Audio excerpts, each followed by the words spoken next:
Good afternoon, everyone. Welcome to the Regional Issues Forum meeting. We are here in Albuquerque, New Mexico. We want to thank Public Service Company of New Mexico for inviting us here to Albuquerque. We've had a wonderful time so far. For a number of us, we had to fly in yesterday, which was really a good excuse to be able to enjoy the city, test some restaurants. I found a really good coffee shop this morning. And so we look forward to hearing more from you and look forward to the reception. For those of you that are in the room, there is a reception immediately following this meeting that is hosted by Public Service Company of New Mexico. For those on the phone, you should be able to see the agenda if you're on the webinar, and we're going to first see if we have a quorum of our Regional Issues Forum liaisons. So we'll go through each of the sectors. First sector is the Neighboring Balancing Authority area, which I represent on behalf of Public Generating Pool. And press the button. Also with the Neighboring Balancing Authority area, I'm Suzanne Cooper with Montville Power Administration. And then from the Participating Transmission Owners sector, Pam Sporborg with Portland General Electric. And from Public Interest Group? Great. Do we have anybody on the phone, Cheryl, by chance, from Public Interest Group? Okay. And Public Power sector? Great. And then anybody from Independent Power Producers?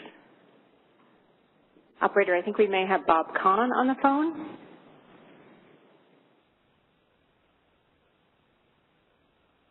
Please dial post 2.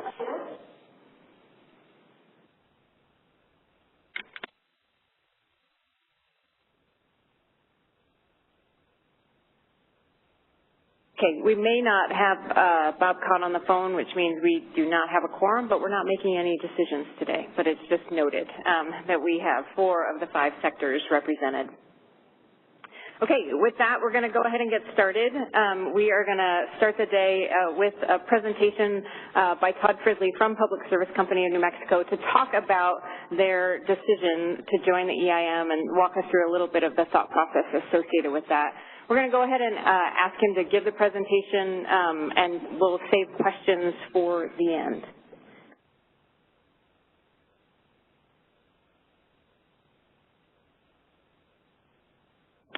Thank you very much. Thank you for saving up the questions to the end. Pile them up on me at the very end. First of all, thank you very much for coming to New Mexico. Welcome to Albuquerque for those of you who are visiting. You are selecting one of only 50 days in which we don't have sun. Sorry about that. I have to apologize for the weather. It's normally not raining and it's very, very sunny.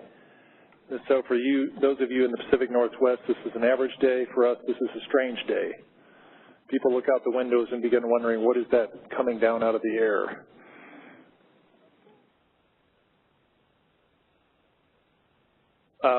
As was mentioned, PNM is joining. We are not a member yet. We're well on our way towards a path to get to become a member of the EIM. I'll just give you a little bit about myself before I dive into our presentation about PNM and the path here. So I'm over the T&D area of the company, so I'm Vice President of the T&D operations for PNM, which consists mostly of load centers around the state in New Mexico and most all of the transmission there, but for a couple other entities, Tri-State and others who have some other components. I am relatively new to New Mexico, so if any of you have questions about the state or about the city or where to eat, you might have to ask a couple of my colleagues in the audience. I'm fairly new. I've been here about a year and a half. I'm just long in the tooth here at Albuquerque, just long enough to be dangerous. So I will say, if you haven't participated in restaurants that have green and red chilies, you should endeavor to do so. This is what Albuquerque is famous for. So they take very, very strong pride. In fact, most of the folks I talk to at the company make a special trip to Hatch, New Mexico to pick up their chili bags and bring them back home so that they have enough for the whole year. So it's kind of like stockpiling wood. They take great interest in keeping their chilies stocked up. But it's an enjoyable place. One of the nice things that we have in New Mexico is some of the Southwest enjoys lots of renewable possibilities. I'll talk about that in a minute. We have both lots of sun and solar generation opportunity, and we also have on the eastern side an awful lot of wind resources on the renewables, so we'll talk about that in a minute. This is a little bit about our company, relatively small in the world of big IOU utilities out there.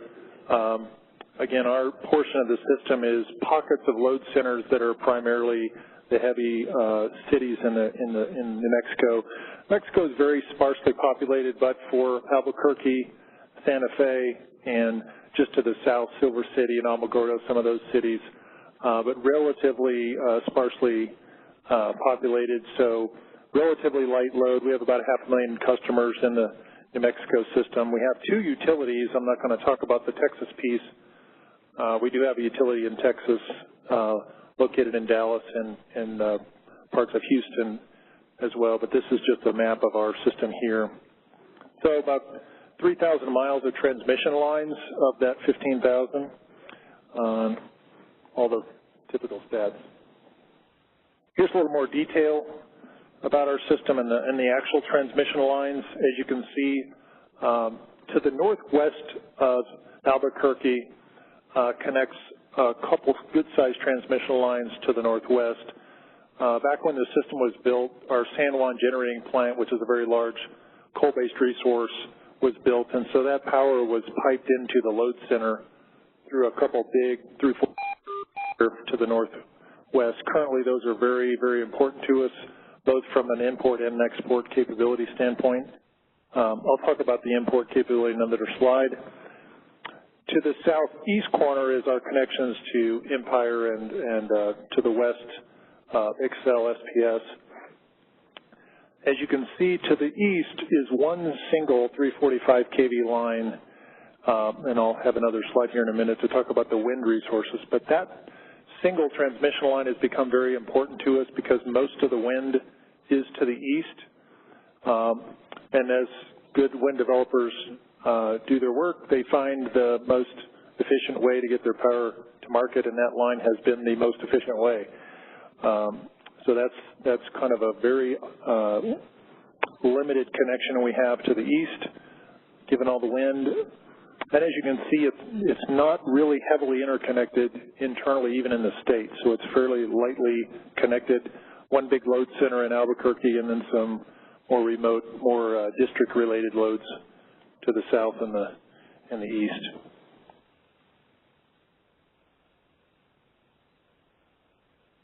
So interconnection-wise, we have kind of a diagram here just showing what companies we connect to. So the heavy hitters are Arizona to the west, Tucson Electric to the west. Very, kind of weakly connected to the SPP to the north. There are connections, but it's fairly weakly connected. That was part of our diligence we did as a company to evaluate markets. Obviously, SPP has a market.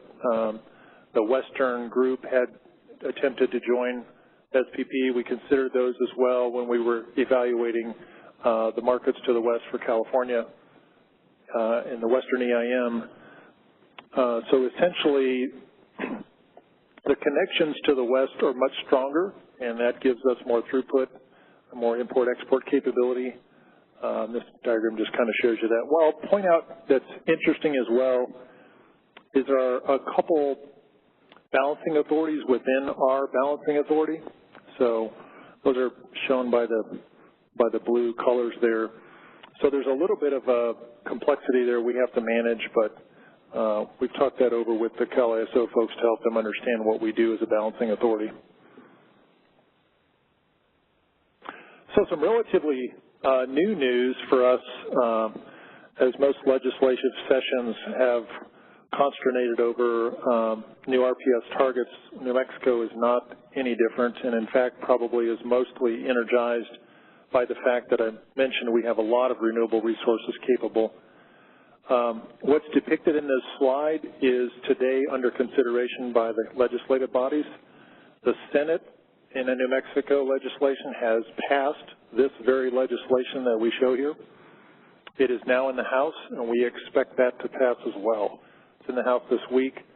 So we are headed for a very high level of RPS, much similar to California, and it also has a carbon-free element that is going to be attainable only with some additional technology, including batteries. So this is a very aggressive target. We had a change of legislation in governorship this year, and Michelle Lujan, our governor, ran on a platform of very high renewable levels and very high clean energy policy. So we are another state that's getting a very strong renewable signal, a very clean energy signal from our legislators.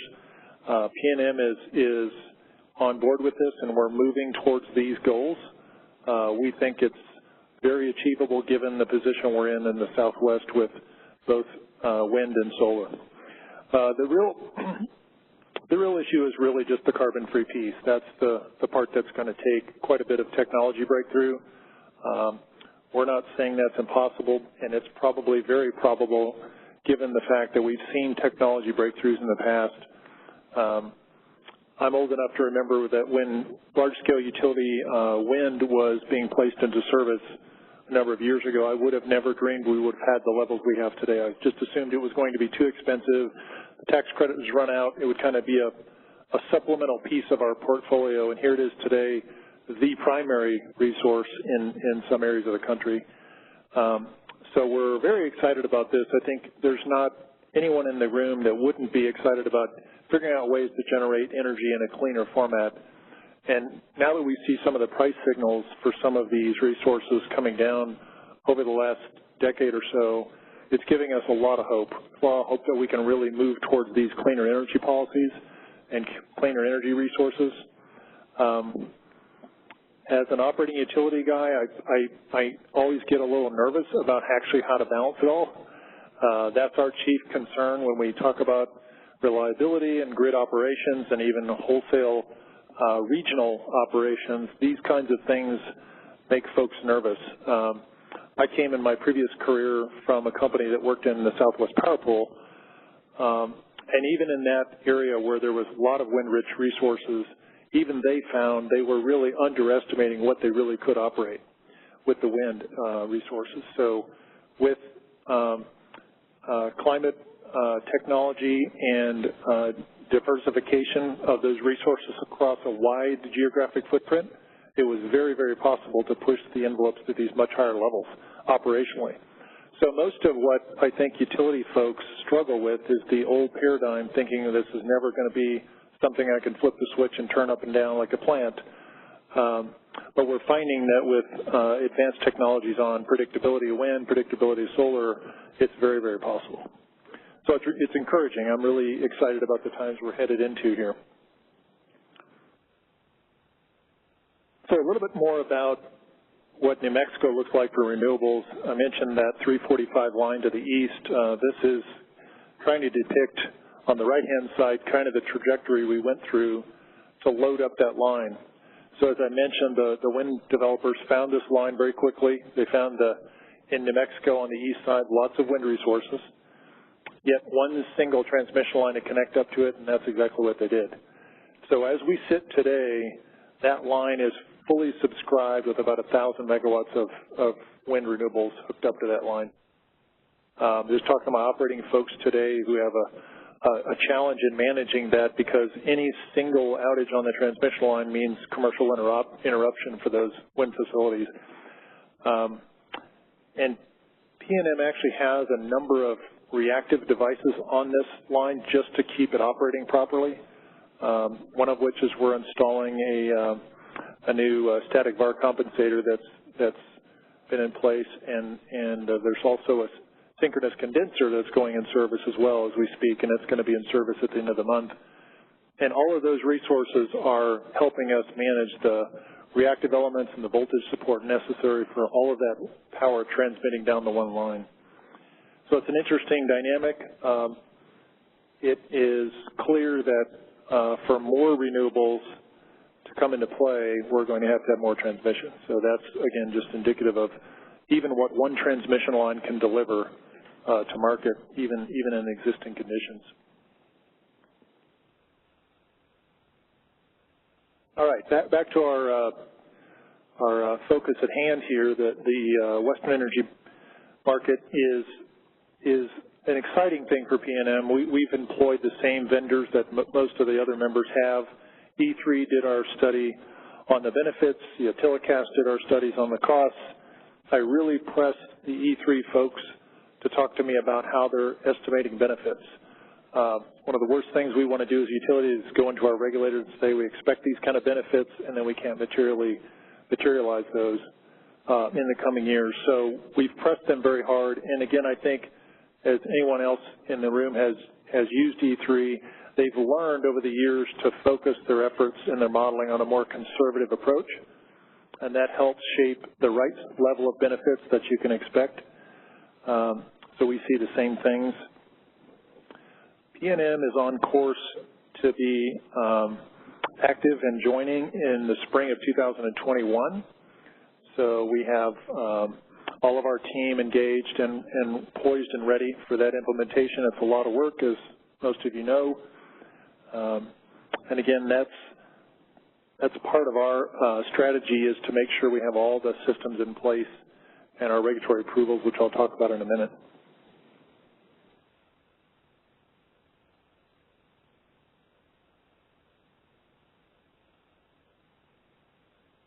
For folks on the phone, I think we're having a little technical difficulty. We're getting the presentation back up for you on the phone and also in the room.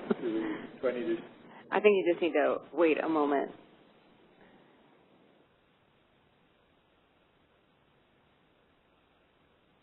While we're doing that, while we're waiting, we could take a few questions at this point. If folks have questions in the room, there are microphones in the center. If you can, into the microphone would be great.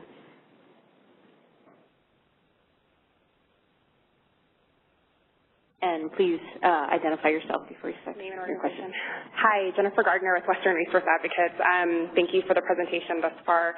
My question is tailored to the Energy Transition Act that you were referencing on the last slide, I think, or one of the most recent slides. And you talked about the closure of the San Juan generating station, and you also mentioned that, I think on the slide I have these numbers correct, 450 megawatts of replacement power in that same school district, $20 million for San Juan County for economic development, and $20 million in severance payments and retraining. And my question is really a pretty straightforward one. How is that being financed? We've been hearing a lot about securitization legislation throughout certain Western states, and so I'm curious if that's playing a part of this particular bill, or if there's another finance mechanism that's being used. No, it's a great question, and we didn't have that on the slide. For the certainty around the early closure of the plant, we are seeking, and part of the bill is seeking for securitization, whereby we would secure bonds, and it would be a cheaper way of financing those trailing costs for the plant. So again, we've been encouraged to see that we've seen legislative support for that technique. It helps us reduce costs to customers that otherwise we wouldn't have at our fingertips. So yes, that securitization is part of the bill. Great, thanks. Looks like the system is back up. All right. That's fair? Okay, we'll continue. Where we were. Thanks, Todd.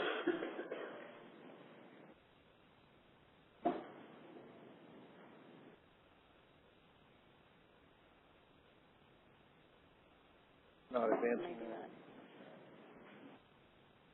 Can you advance for us? Okay. Yeah, quick slide on just, again, benefits and cost in the portfolio. Again, we see reductions in costs based on inter-hour trading and additional market opportunity that we would otherwise not have. Again, those are traditional kinds of things that E3 comes up with. Our benefit I'm describing here just to give you an idea of the level for PNM. There were several scenarios evaluated, and again, these benefits range from about $10 million in the benchmark case to $21 million. Our most likely case is the $17.4 million. That's kind of the most likely scenario or the most conservative of these estimates. I talked with members when we had E3 in, talked about some of the benefits that others have received, APS and others who've been fairly recent members. And we have found that most of those benefits are fairly conservative and they realize more than what E3 originally estimated. So in our minds, these are fairly conservative numbers, very attainable, based on our additional efficiency for trading in the market. On the cost side, as most of you well know, the implementation is fairly intense. There's a lot of software that has to be modified. Metering has to be set in place. Settlements processes have to be in place. Our balancing authority has to consider a number of changes. We estimate those to be about $21 million in capital for PNM.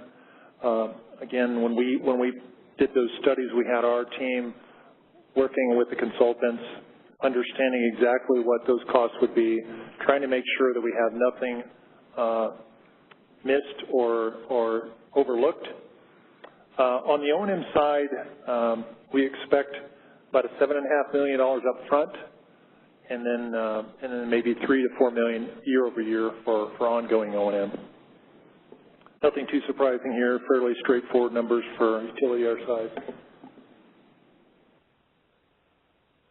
Transfer capabilities. So again, this is just a bit of color around the system in which we would be transmitting power to and from. Our numbers show, with our transfer capability studies, that we have about 2,000 megawatts of export into the market from our eastern side of the market. A little less than 1,000 coming back in. Again, those are subject to change, but that's our current set of studies with all the players in the market there, and we think that's very beneficial to the market. Again, we're expecting to transmit renewables and other things into the market. Okay, just a bit of regulatory color around our process. This has been a little bit more newsworthy. We did apply back in August for to our commission for really just one thing, to set up a regulatory asset for the joining. And in that filing, we asked for two things, essentially, that it's reasonable to join the EIM based on the studies and the benefits, and we would have an authorization to set up a regulatory asset for capturing the cost that would be applied in a rate case later. Not asking for recovery of the cost immediately, we're asking for a regulatory asset. So back in December of 2018, the Commission at the time gave us an approval order on that. The Commission changed membership a bit at the start of the year, and on February 6th, the Commission gave us a reconsideration order, which essentially vacated the previous order. So we're dealing with a new regulatory construct for that request. As the slide here does depict, we expect that by March 27th we'll have that decision. It's kind of a little misstated here. The hearing examiner, which is kind of shepherding the case through right now, expects to make their recommended decision the week of March 18th, and we do expect the Commission by the March 27th date to have a decision. So that's all I'll say about that right now. It's put us a little bit behind schedule, but we believe that's still very doable given we have a decision at the end of the month. If it goes beyond that, if we don't have a decision, that is going to jeopardize the schedule, but we believe it'll be approved. A little more about the timeline here. This just shows our implementation schedule. Again, as I mentioned, we're applying and we kind of applied for our applications in mid-2018 with the Western EIM. We do have we're locked and loaded in their schedule for participation the spring of 2021. Again, all these are just the traditional kind of implementation details that we'll be working through as we go.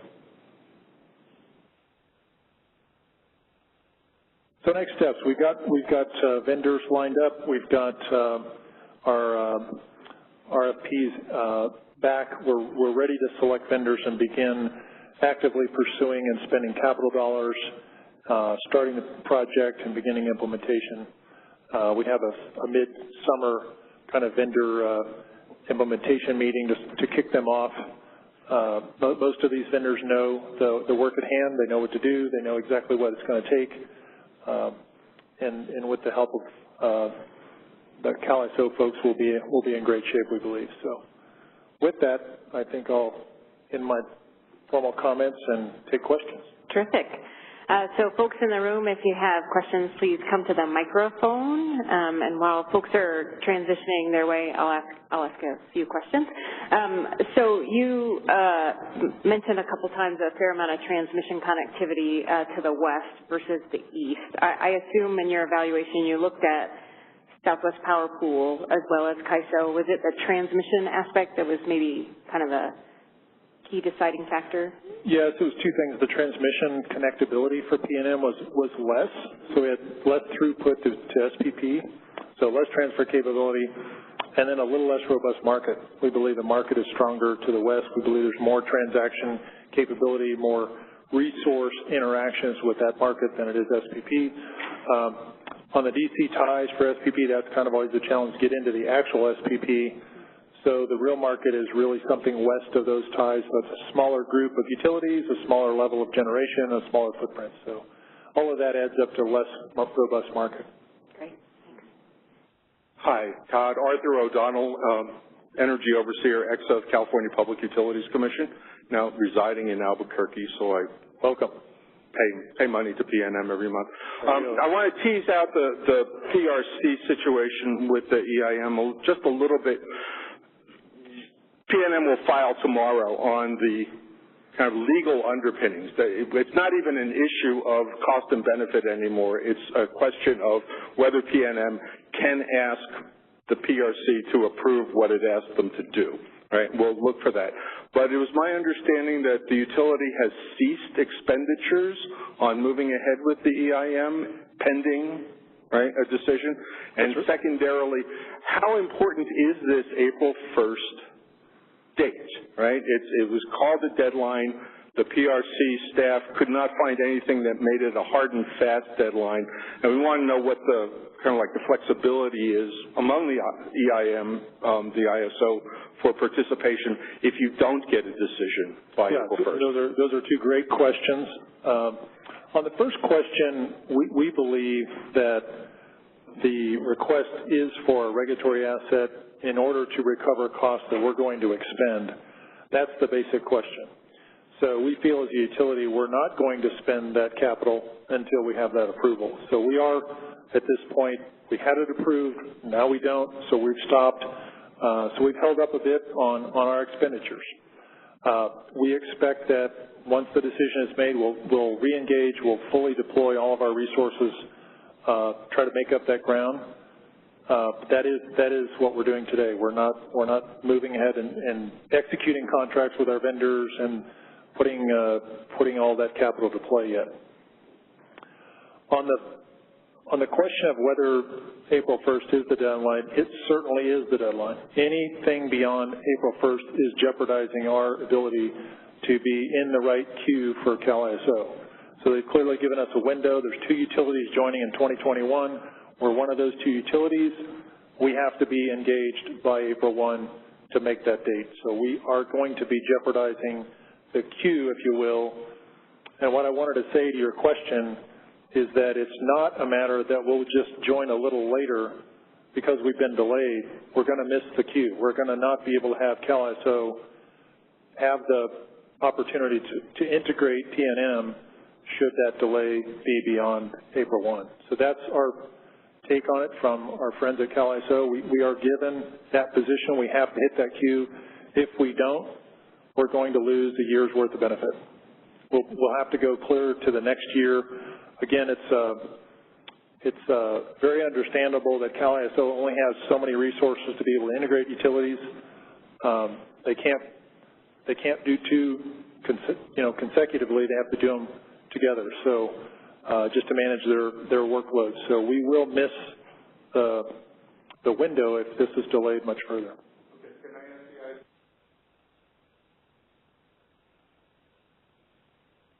Can I ask somebody from the ISO to confirm that it is, in fact, a deadline? I would guess that we may not have the right people here from the ISO to answer that question.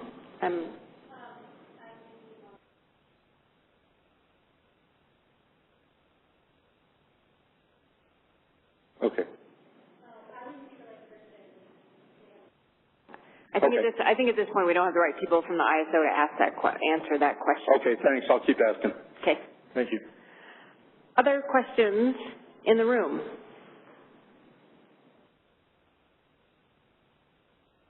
Go ahead. Identify yourself, please. Hi, this is Salman Rupli from Pacific Corp. I just wanted to ask a question with respect to your benefit study, which you indicated earlier. In that study, what were the assumptions made, if any, with respect to showing the transfers from P&M to the neighboring EIM entities? And if there was any, if you guys actually reached out to any of the existing EIM entities that you show on your slides to have ties with? I'm not sure I could answer that fully, but again, we ran our transfer capability studies as we normally do, and those ratings for lines and those transfers are all built into those studies such that it determines, again, in the modeling what level of transfer you have. And again, I know those are always kind of a moving object because of different configurations and different firm commitments, but that's our study's result. This is Therese Hampton with a follow-up. So there's different ways that EIM entities participate with their transmission, either through a donation model where they donate unused transmission or through available ATC model. Do you know which you were thinking about or have been thinking about in terms of how much transmission you'll make available to the EIM? I'm not sure I have the answer. I have somebody in the audience that may be able to answer it. Manuel, can you answer that question? Kind of the microphone.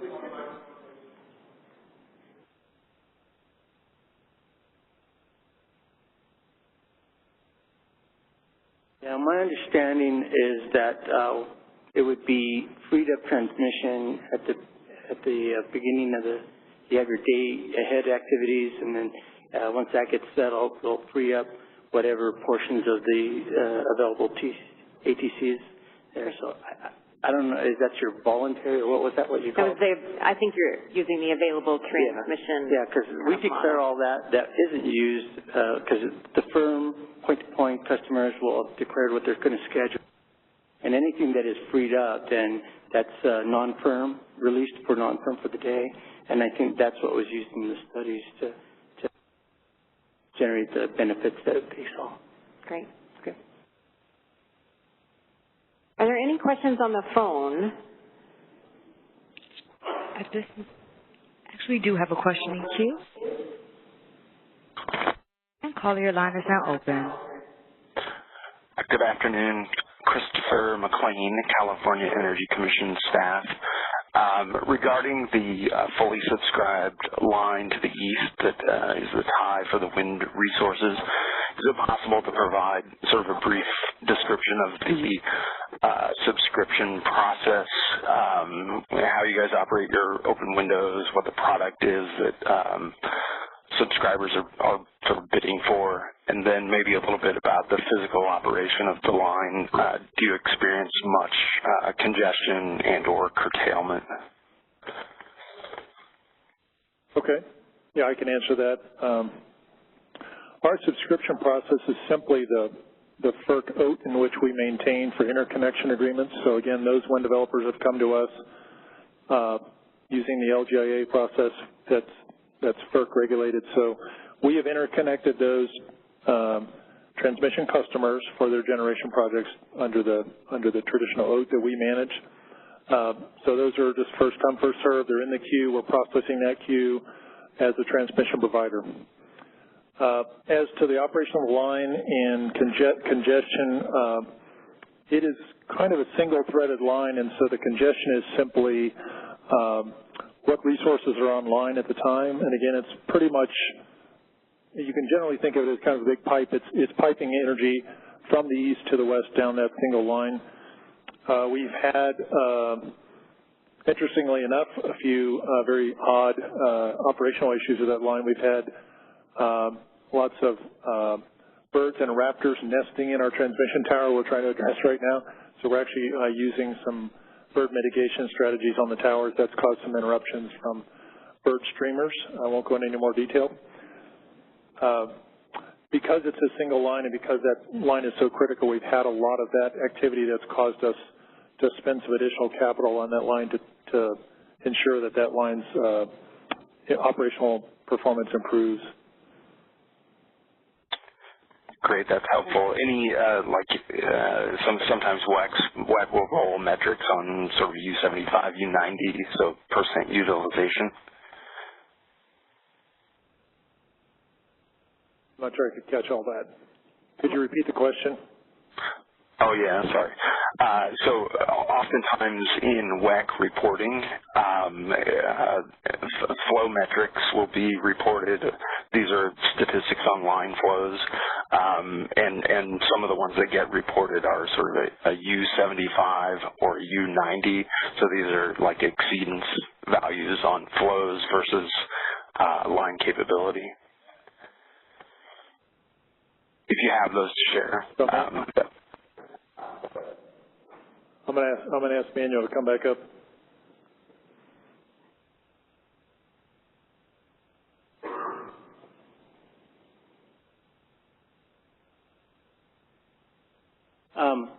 We don't typically need to report that because the line, if you look at that picture of where it is, there's nobody out there except wind farms and lots of birds. So typically, before all the wind farms connected, there was very little flow on that line. It was originally built to sell power to SPS, and then that went away. So now they came in and started building it. So the flows that we're going to see now, today, and in the future will be up to that 1,000 megawatts of prescribed generation. So we haven't had to report those kind of things on the flow. It's very much been in probably the 50 to 70% range lately.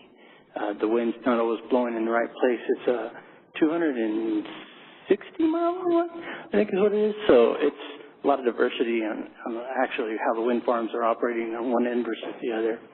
So we don't typically have to report that number. That makes sense. Thank you very much. That's very helpful responses. Are there any other questions from the phone lines? There are no further questions in queue. Are there any other questions in the room? No. Okay, well, thank you so much for, first of all, for the decision that you've made and sharing the decision process that you've gone through. And we, again, we're so happy that you're hosting us here in Albuquerque today. So thank you. Thank you very much.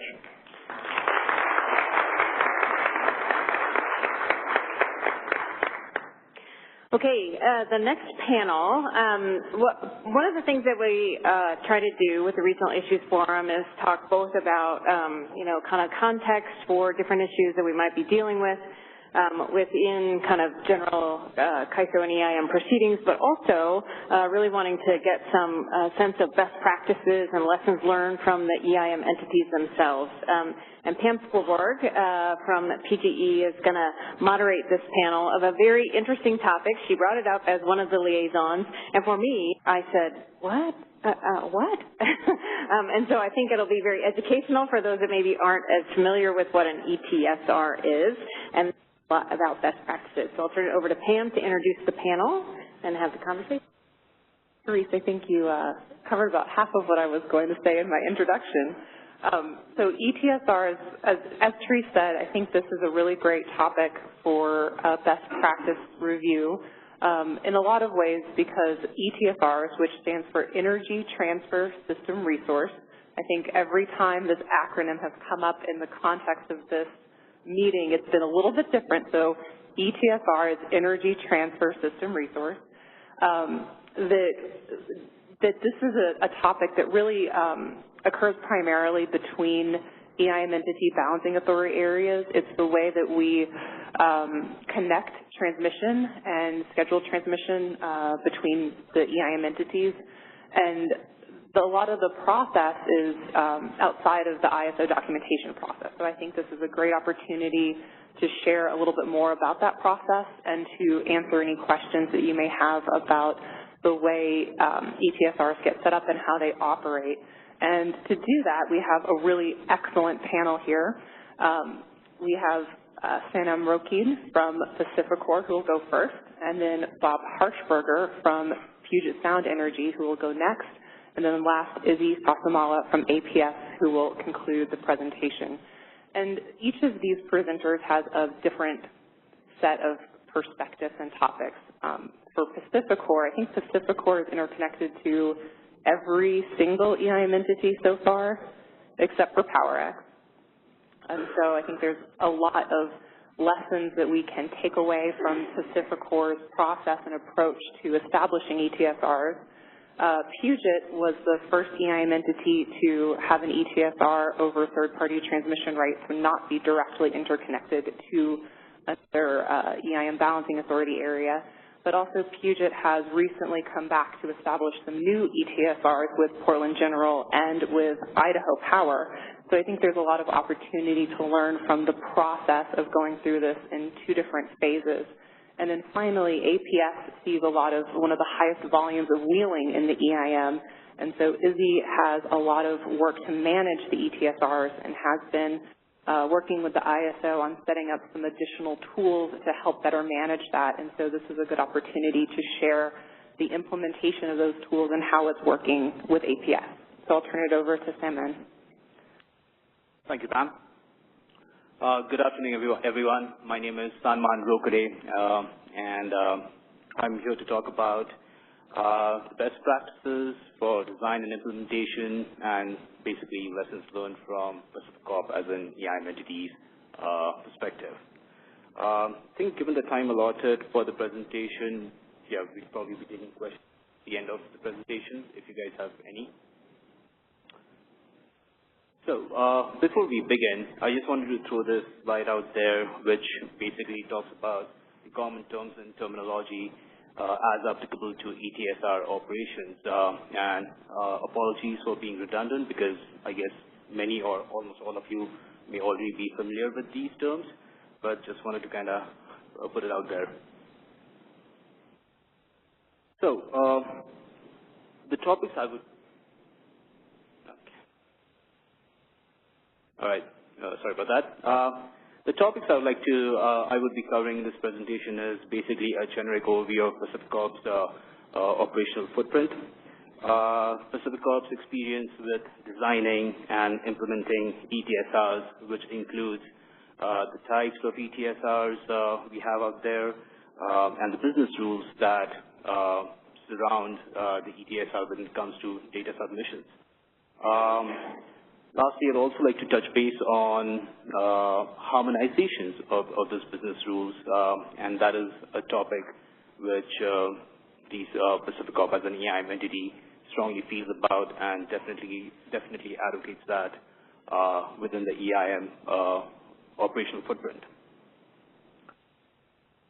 Now, Pacificor, as many of you know, is one of the largest privately held utilities in the Western Interconnection with an operational footprint spanning across 10 states. And we have one of the largest transmission and distribution networks out there. Apologies for that number about power generation capacities, because I think that might be slightly outdated as it does not cover our solar portfolio. But that number is probably relatively a little bit higher than that.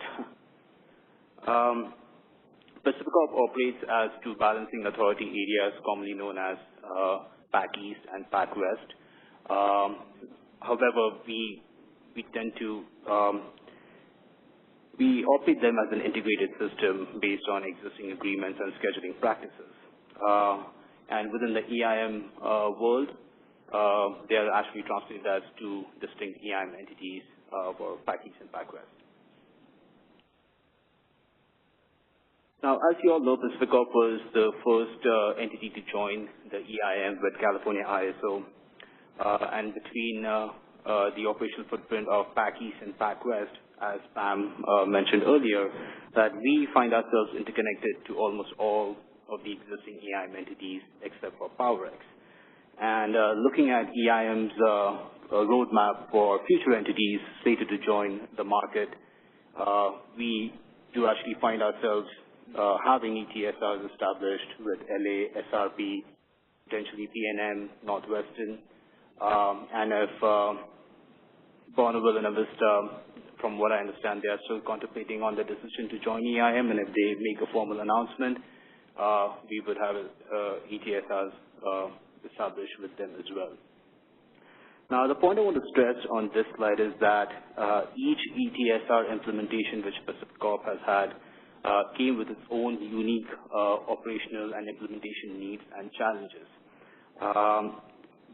Just because there is no one-size-fit-all model out there, and this is indicative of all the EIM entities coming to the market with their own set of unique operational needs.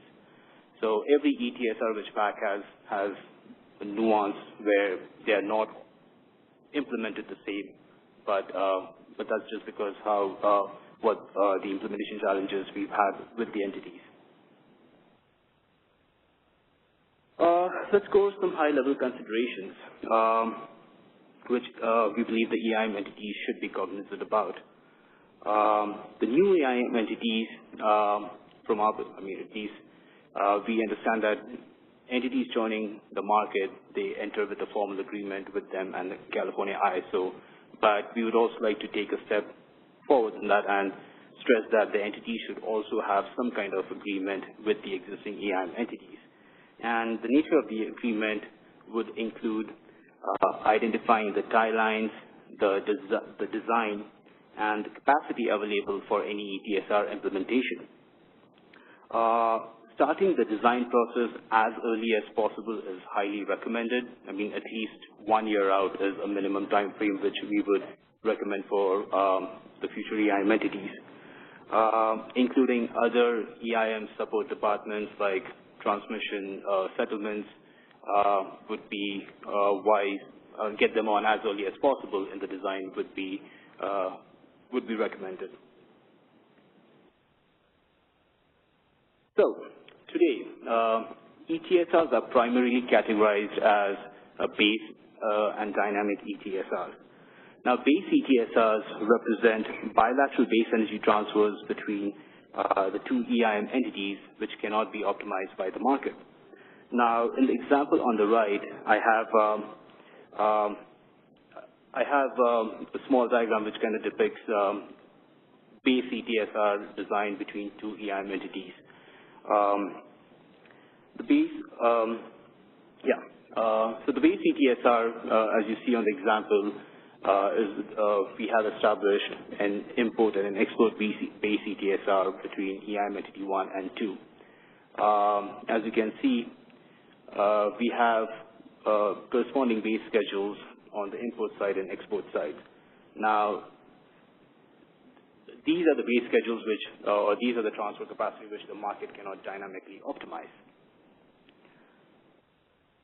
And then we have the dynamic ETSRs, which represent capacity between two EIM entities that is actually, in fact, dynamically optimized by the market.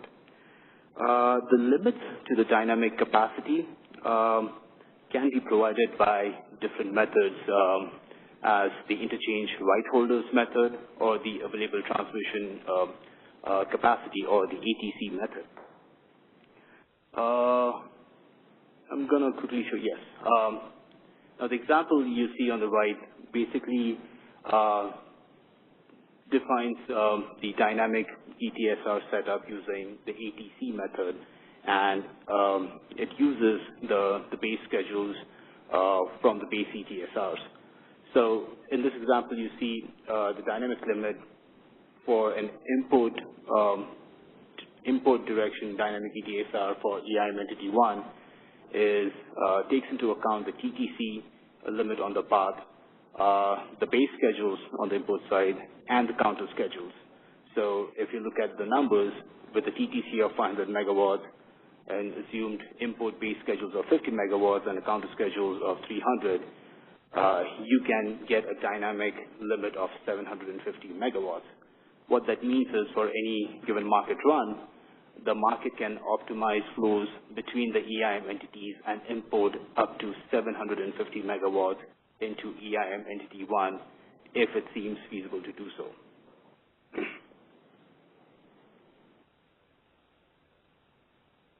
Within the ETSR design, there is another aspect which reflects the tie lines, OASIS, and ownership issues pertaining to the capacity between adjacent EIM entities.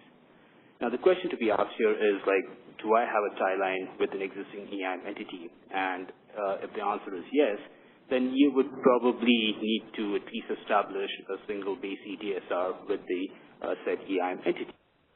If you have multiple tie lines with the EIM entity or adjacent EIM entity, and depending on the electrical equivalency on those tie lines, you can actually represent those tie lines as a single ETSR or as multiple ETSRs. The EIM entity should also validate the TTC studies pertaining to the paths and the tie lines, and just ensure that they are up to date and they reflect the actual capacity they can offer to the market. There is also the case for how these paths are represented on their OASIS. Some paths may have single segments, some paths may have multiple segments, and that can be a factor if you in determining the dynamic capacity, which can be limited by multiple segments being in series. Talking about capacity ownership on the tie line. So broadly, we have observed or we have come across capacity ownership as where a single entity can have the entire capacity on either side of the tie line segments, or you can have joint ownership on the tie line or the ETSR path, in which case you have to appropriately represent the share of the entities in your base schedule submissions.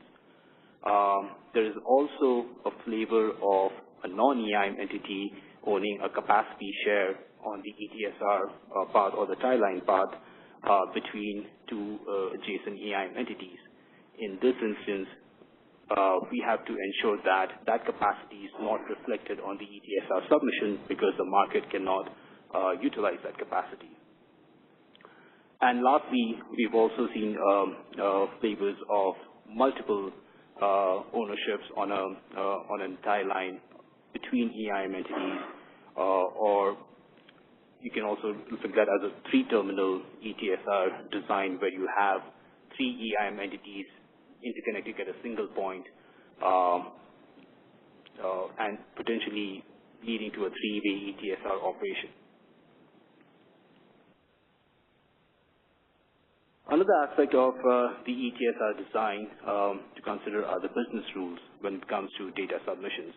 Now, the overarching point in this slide I want to make is that even though the business rules may seem standard and not very important to consider, but Pacific Corp has found enough variations in EIM entity-to-entity or even vendor-to-vendor interpretations of these business rules.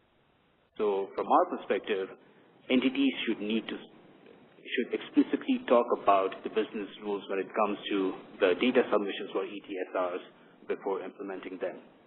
The business rules applicable to base ETSRs and dynamic ETSRs both, but the broad flavors would include determining which entity would be responsible to make the submissions on the ETSRs.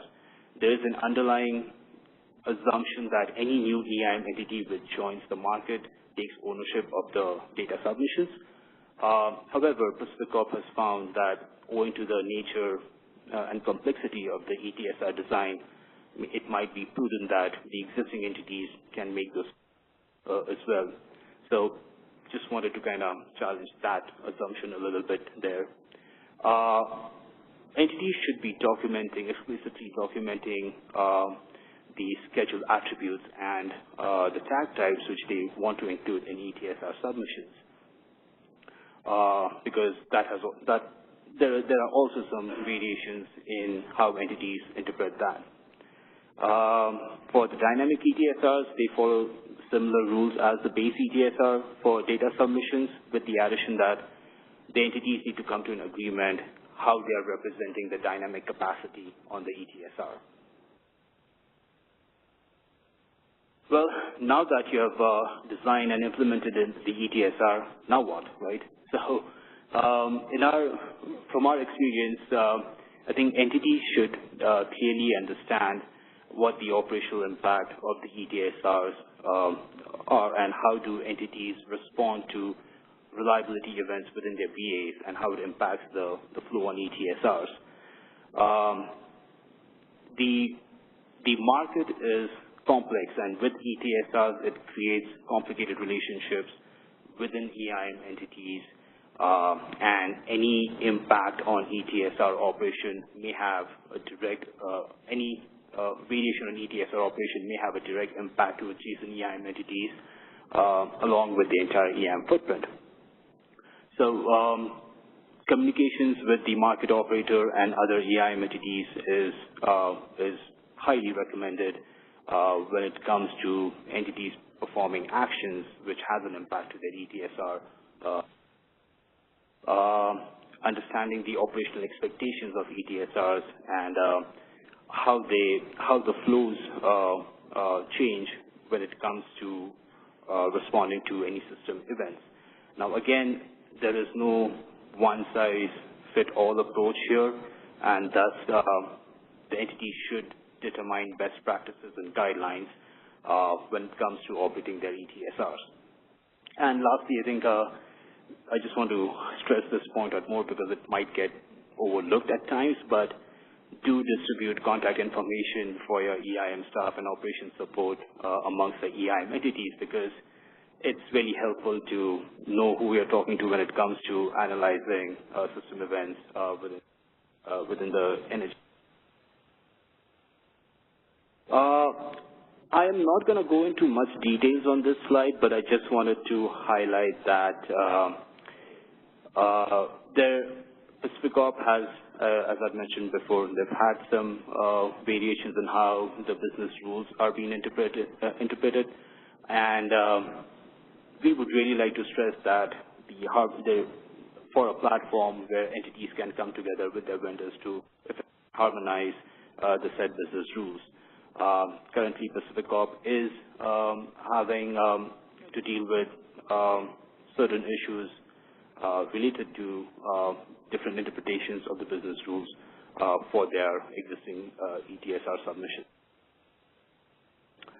And in summary, ETSR design is complex. It takes a great amount of process to walk through all the details of the ETSR, but in that regards, I would say that Pacific Corp is actually looking forward to talking and interacting, having active discussions with future EIM entities with respect to designing them. Thank you. All right. What questions do you have? Pam, do we get to ask a quick question? Go for it. Trace Hampton, Public Generating Pool. Thank you for that presentation. I have one question. As I understand it, right, these ETSRs kind of represent the imports and exports to the BA. And you noted that they're not all done consistently. Are the differences, do they impact more the optimization, or is it the BAA operations? Where is it that some of the can impact? The nuances there comes in just how BAs submit or what are the flavors of base schedule submissions they want to have represented on the ETSRs. As I highlighted, in some aspect on ETSRs, you may have a third party ownership on that path, which effectively we cannot represent, or we cannot represent that in the market. So there are these rules where the entities have to come together to basically filter out that capacity and come to an agreement in how the submissions would look like. So, and yeah, there are also the aspect of interchange rights holder method where, entities can basically make their rights to form an ETSR with an existing EIM entity. So those are the new ones. Dan? Hey, Sam, I'm Dan Williams from Customized Energy Solutions. So looking at your slide, I think 4 it was, of your Pacific Core's map of the territory, what kind of connectivity or opportunity for ETSRs do you have on the east side of your system with Front Range utilities, either eastern side of Colorado, Wyoming? Have you looked at that opportunity there?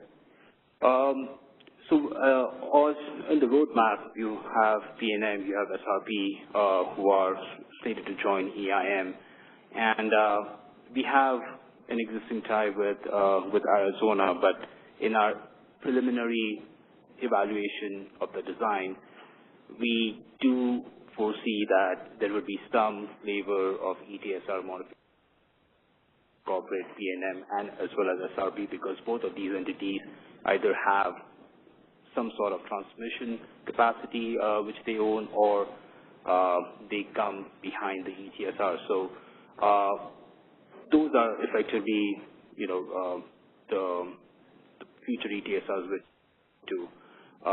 Also with Montana, we do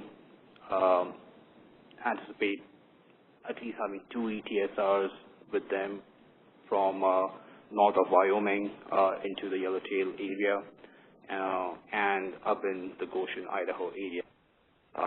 But again, how much of that can be optimized, I think that's still not determined. But we definitely know that the one in Wyoming would most probably be a basic.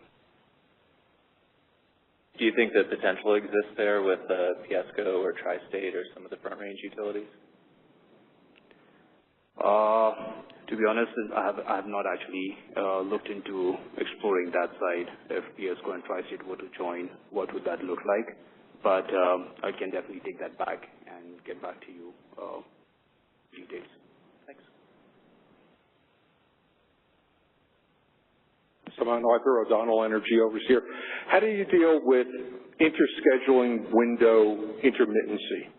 Right? When people make their schedule for reservations, are they held to that during the scheduling window, or under a dynamic ETSR, is there flexibility, say if wind drops off in Colorado and picks up in New Mexico, is there like a waiting list so that people can get in on that transmission? So if I understand what your question, you're just talking about the transmission, the TSR reservations which the customers... I'm going to schedule so much capacity, but during that period when I've scheduled it, we may have fluctuations in the output, right? How do you deal with that? So we do allow our customers to go and purchase the TSRs before the balancing hour, but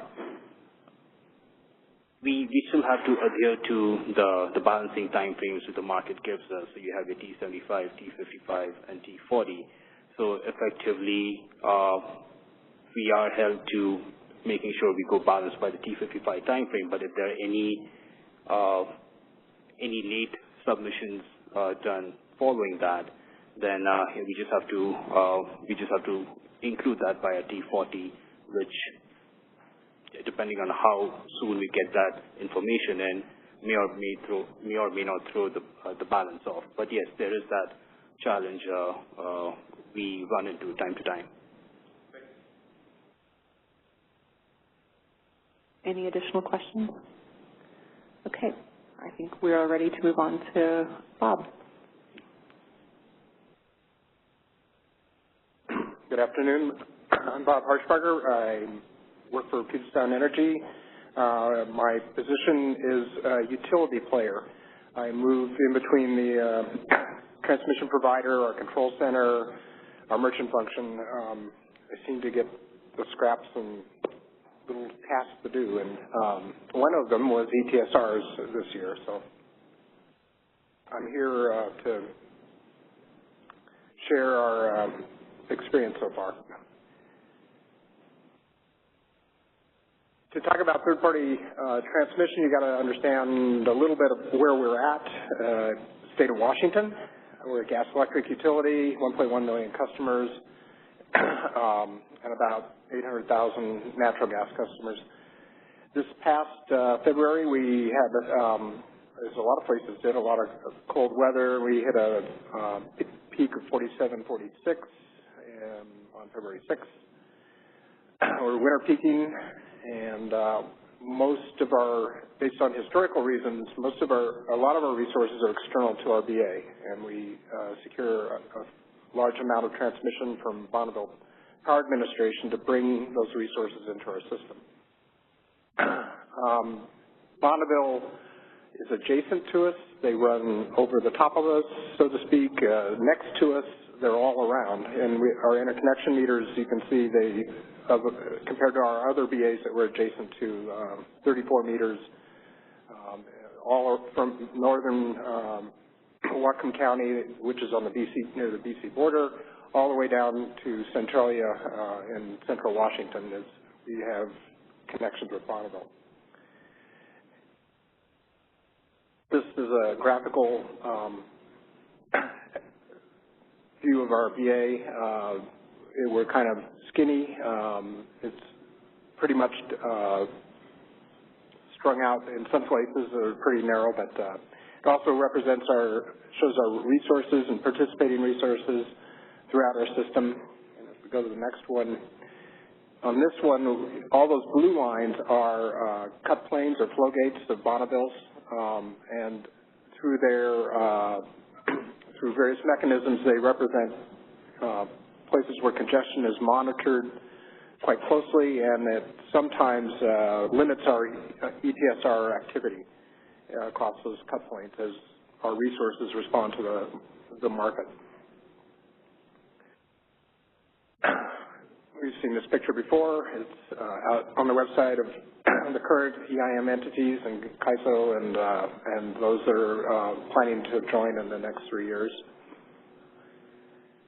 Let's go through this basic concept of how the EIM works. It's we submit our plan each hour to show that we're 100% sufficient to meet our load and all our obligations. We submit load, generation, interchange to the CAISO before each trade hour. Within each trade hour, there are 4 15-minute market runs that also include 18 advisory intervals. I'll mention that later, why I'm bringing that up. And then there's also 12 5-minute market runs that execute at 7.5 minutes, and they have 13 advisory intervals. Basically, what is the future going to look like? Because we're optimizing to get our lowest production costs, we want to look at a period of time. We're only binding the next interval, but we want to get the best decision at this point in time to meet the needs for a longer period of time. You don't want to make a decision for the next 15 minutes that will leave you short 2 hours out. So it's important to have that rolling window in front of you. And as it said, we solve for the lowest production cost. And when you look at the market output, and sometimes you may have a BA, they initially submitted schedules for their generation to meet their load. They may have very inexpensive energy that will be transferred out of the system to another EIM entity. And in some cases, or they may be deficient at the end of the hour. That's where the ETSR comes in. These pipes to these other utilities are important. That's where we look at getting our biggest benefit, is giving access to the market from our BA to them and from them to us. The more connections we have, the better we feel that we'll do in the marketplace.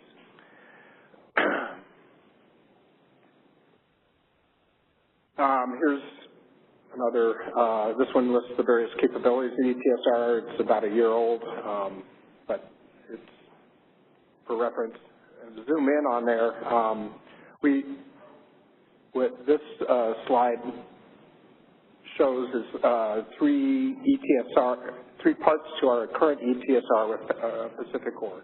We use firm Bonneville transmission to connect to our BAs, and at each end of that firm transmission, Puget transmission and PAC transmission provide a segment in that ETSR. As I said, the Bonneville transmission is firm. It's donated by Puget's merchant function, and each end of that ETSR, the Puget transmission and PAC transmission use the as available transmission to support that. It's shown in the physical path of an ETAG for that particular ETSR, where the red line is that firm transmission in the middle that we've secured from Bonneville. These are bilateral connections. They go both directions in between EIM entities, and it's essentially the same physical path, except in reverse. But since we're using Bonneville's transmission and we're looking at dynamic transfers on the ETSR every 5 minutes, but Bonneville wants to stay informed with what's currently happening with their system and what will happen with their system. And that's where those advisory intervals come in, that they see what future flows are out there and how big of changes we're having in these various market runs. We also want to be coordinated on the limits on these paths, and we have to exchange those limit values with all entities involved in that transaction. And that's where the majority of our EIM vendor work is in determining what the limit is from a variety of sources for each ETSR. So we're using ICCP protocols to exchange these, what the limits are. Bonneville wants to know what the limit is, what the current market value is, or the dot, so to speak. And we set those up and we're exchanging them regularly. In addition, Bonneville, in working with CAISO, has developed rate of change constraints that are applied against those flow gates that are throughout our system. And in the implementation of those limits, they limit the amount of change that we can have in one interval based on historic values. And we don't necessarily move as fast as we used to in some cases.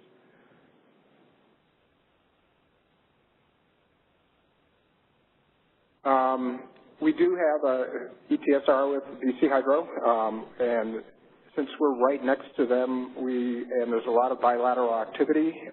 This utilizes the base ETSR. Anytime you have bilateral activity with another EIM entity, if you're right adjacent to them, you got to have the base in there. For the most part, BC Hydro and PowerX they're submitting the ETAGs and getting that going for us due to some issues on our side. Because it's the Northern Intertie, Bonneville's very concerned about that particular limit. There are DTC constraints there that PowerX has or owns, so to speak, and we've developed a three-way ICCP exchange of ETSR limits that any one of the three parties can change the limit, and it's automatically adjusted by the other two. That tie that we have to BC Hydro is through our grandfathered share of the west side northern intertie. We have new ETSRs coming up with Portland and Idaho and CAISO, and so they're in the light green shown there. Each one of those is utilizing donated firm transmission on Bonneville system from Puget's merchant. In addition, the tie to CAISO will be using the as available capacity on Puget's share of the John Day Cobb segment down to California. So those are the three that we're attempting to implement soon. The sooner the better. And what is makes a challenge for us is they share the same Puget BPA interface, the ones going south. So while each ETSR has its own limit, there may be there is a need to monitor that interface, shown in purple there, because of just changing conditions across that interface with Bonneville and Puget. In addition, three of those, the CAISO, the PAC, and the Portland ETSRs, all cross the south of Alston cut plane, which is in the summer heavily utilized, and there may be instances of having to limit that transmission service that we acquired there for that.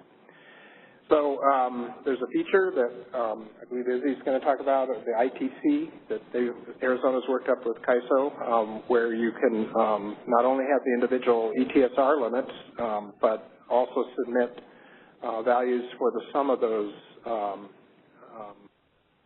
limits that are across those various cut planes. And so the big deal is Salman, he pointed out you have to have a lot of discussions with people you have an ETSR with, agree to a lot of things. When you have third-party transmission involved, it's another player at the table or on the phone call, coordinating what we plan to have out there. It's just more discussion. The basic technical aspects are easy to understand, but getting them implemented in a timely manner, that's the challenge a lot of times. So that's so far our experience. I don't know if it's a best practice, but it is an experience, and you can utilize it as a good example or a bad example. That's up to you. Any questions? Questions? Okay. And next we have Izzy from APS. Good afternoon, everybody. My name is Elizabeth Bossamala. Go by Izzy. I am from Arizona Public Service, located in Phoenix. I'm with the Balancing Authority, so real-time reliability, ACE, all that good stuff, balancing load and generation. Today I'm going to talk about some of our experiences with ETSRs. In a negative context, some of our bad experiences, how that impacted our system and some of the initiating events that caused it. And then I'll discuss some of the things that have helped us limit those, specifically ETSR thresholds and net intertie constraints, which is ITC. But first, a little bit about APS. We are a vertically integrated utility. Our peak is about 7,500 megawatts, 1.2 million customers. Interesting fact, we entered the energy imbalance market 16 months after the official decision was announced. So pretty quick entry into the market. I put here we have jointly owned transmissions. That's not super exciting for this discussion, but some ETSR discussions it is. So about 600 megawatts in rooftop solar and 520 megawatts utility scale solar. We also have, that cut off really bad, but we have quite a bit of joint-owned units, 4,000 megawatts at Palo Verde and 1,400 at Four Corners. And we won't get into that too much, but it definitely has an impact on how we interface with EIM. All right, now to the good stuff, the ETSR information. So we currently have 7 ETSR paths. How much that is in megawatts really depends on what else has been tagged that day, but when I looked it up to get specific numbers, that day we happen to have, or that hour actually, we happen to have 4,327 megawatts of exports and 1,691 of imports, which, if you remember on the previous slide, our system peak is 7,500. So if you look at that compared to just our load in general, it's pretty significant. Not only that, but that, again, is our peak. So it's not uncommon for us to be more down in the 3,000, 2,000 time frame, especially in the trough of winter. And we connect with PAC and MBE and CAISO. So how this has impacted our system has to do with how ETSRs and really how the power balance solution from CAISO works. Essentially, what they're doing is looking at your system load, they're looking at your schedules, and they determine how are you going to get those megawatts. And they give them to you either internally through dispatch operating targets, or they give it to you externally through ETSRs. So if there's something that goes wrong in that calculation, which can happen for many reasons, a meter issue, not really calc failure, but flex ramp failures can cause big swings, forecasting errors, outage cards that have gone through incorrectly, and it can cause pretty big swings on your system. So this is a screenshot. This is using just our Pi system, a screenshot of July 3rd of last year, and it's a half-hour period. That teal line up on top represents our ETSRs. They started out at, I wish I had put the exact numbers on, I apologize, but about minus 300 and swung to minus 1,300. So a 1,000 megawatt import suddenly. And then a couple intervals later, it swung again from about import of 1,300 to an export of 400. So about a 1,700 megawatt swing in our system. You can see our ACE moved accordingly. So this specific issue was a meter error. It saw an issue with Palo Verde and thought it had to provide us the megawatts, but it didn't. We had the megawatts already. So this is just one example. It's a pretty large example, so it's a little bit bigger than the average, but of what can happen reliability-wise with ETSRs. Here is a graph just showing our bow performance. Starting, we were pretty clear, not a whole lot of issue up until our go live. Actually, our go live month was pretty good. We probably restrained our ETSRs quite a bit during that time. But then November, we kind of took off on the number of bow exceedances we had, and our AC deviations and CPS1 performance also declined during that time. So this all is coming along. We're experiencing these. We're having difficulty. And then this isn't really an event. It looks like something bad happened this day, September 19th, 2017. It really didn't. It was just an experience that kind of scared us. So we were set up in having kind of these issues with ETSRs, and we just found ourselves in a situation where we were, in our opinions, overly reliant on ETSRs. So our system load at this snapshot in time was 4755. Our ETSR imports were 1578, and our contingency reserve capability at the time was 1145. And it was really the first time we thought, wow, we don't know. ETSRs for a meter issue or something could suddenly go away, and if they did, in this particular instance, we wouldn't have the contingency reserve capability to handle the loss. And so we started having conversations with CAISO about how to handle this.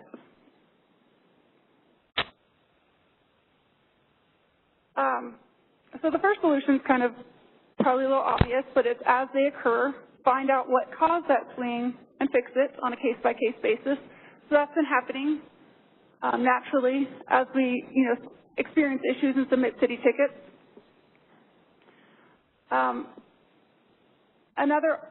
Another thing that has happened is CAISO has implemented thresholds, and we'll get to what those are in a little bit, but it helps prevent large ETSR swings on our system. And then another thing they helped us set up, they already had the ability to put intertie constraints in for several ETSRs. We set up an intertie constraint that covered all of our ETSRs at the same time. And so that helps us prevent excessive net ETSR flow into or out of our system, while not impacting our neighbors and still letting them get all the flow they need. Prior to using this method, we'd have to block or restrict our ETSRs, and that would not just affect us, that affects our neighbors as well. All right, so thresholds. What is it? Basically, within the energy imbalance market, every 5 minutes, right, we get a new solution. So all of our units get dispatch operating targets, and we have ETSRs coming in a certain amount. And then the next 5 minutes happen, and something new. We get new dispatch operating targets, new ETSR values. What this threshold does is it doesn't actually impact the solution, so we'll get a new solution, but it then checks the solution and kind of filters it. It says, does it meet this threshold, yes or no? And if the answer is yes, that's a problem. If it's met this threshold, it must be some incorrect number in the calculations that caused that to happen, and the market will default then to the previous solution, and the entire footprint will actually kind of flatline, where we all stay on the same dispatch operating target we were on before and the same ETSR.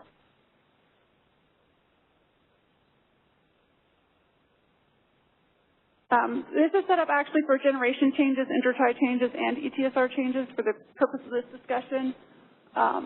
We're talking about the ETSR step change. So for APS specifically, we set up a 500 megawatt threshold for our ETSRs. So just to give you a specific example, if our ETSRs were a 100 megawatt import 1 5-minute period, and then 600 megawatt imports the next 5-minute period, that would be a 500 megawatt delta within a 5-minute period, and that would flag, hit the threshold, and we wouldn't not go to the 600 megawatts, we would stay at the 100 megawatts.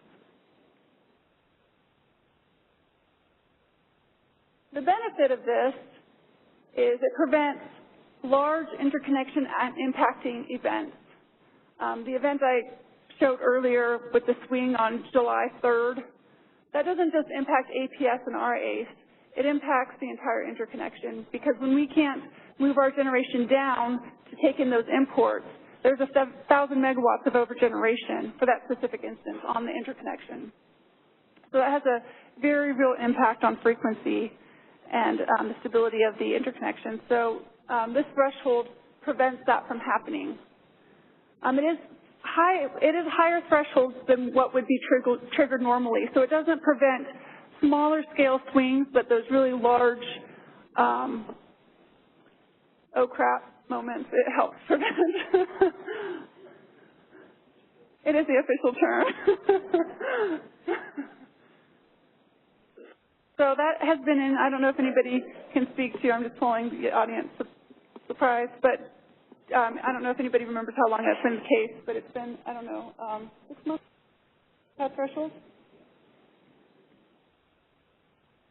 Getting some confirmation on that. So NetITC is the other tool we've been using. And this allows, like I said, it allows the market to use us as a conduit, but it restricts the net impact to APS. So if we had 1,000 megawatts of imports, for example, and we had 1,000 megawatts of exports, APS doesn't really care about that because that net impact to APS is 0. So that's fine. And then if that changed and our imports stepped down to 500 and our exports stepped up to 1,500, we wouldn't particularly care about those individual numbers, but that would have a net impact to APS of 1,000 megawatts change, and then that would affect us. So what this does is essentially looks at all of our imports and exports and adds them together and says what's the net impact to APS's dynamic schedules and restricts that. So to help with that, I put a couple of examples up here. Let's say APS had a net ETSR export limit set at 100 megawatts. If we had imports of 900 and exports of 1,000, then that would be okay. That would hit the 100 megawatt limit. If we had imports of 1,000 and exports of 800, then that would be okay too, because that would be an import of 200. But then it would prevent us from getting this last example where we'd have imports of 800 and exports of 1,000, because that would be a 200 megawatt impact to APS. So we don't usually put it that limiting, but that's just an example of how the math works and how it can help limit how much net impact APS is experiencing from ETSRs. The original intent of the benefit was to allow us to restrict imports, to make it more manageable again. So if we lost our ETSRs, we would know that we would have enough reserve to recover from the loss of those ETSRs. It has the added benefit of allowing us, if we know an IT issue is happening or we're experiencing an IT issue and it's causing some smaller ETSR swings, it can help us actually tamper those down and kind of put us in a more controllable situation, again, while not restricting what our neighbors are experiencing. As we get more and more confident with the market, like I said, we're also trying to hit why we're getting the ETSR swings from each instance. So as we're fixing the individual cases, we are getting less ETSR swings, and thresholds are helping that as well. So as time goes on, we're actually experiencing less and less. I haven't seen a large ETSR swing of over 500 megawatts since we had the thresholds.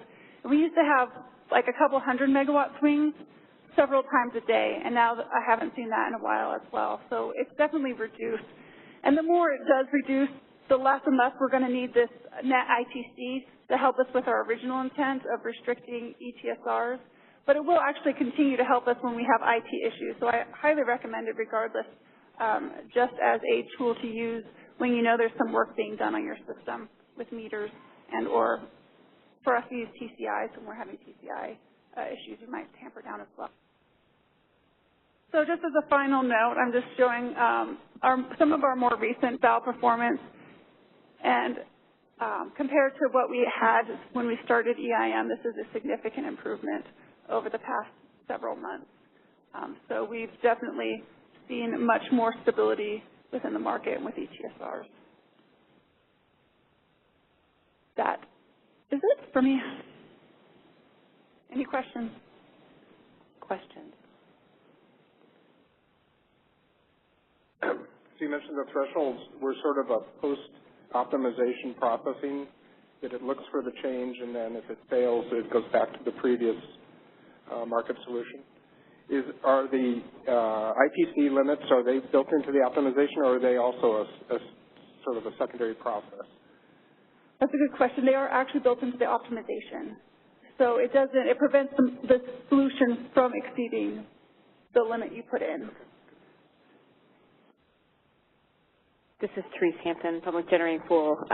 So I think you may have just answered the question I had based on that answer, but the thresholds and the net ITC, are those for APS only, or is that consistent for all the EIM entities, that they all have thresholds associated with ETSR? The thresholds are for all entities. I don't know that all entities have set them up in the system, but they are an available option. Yes, and each entity can choose their own value to put in for the threshold. Net ITC, there are ITC constraints for everybody. Just to group several ETSR ties into one kind of limit. I don't know that any other entity has the net set up. It is available to set up just like you would for just several ties together, but it's just basically all the ties versus just some of the ties.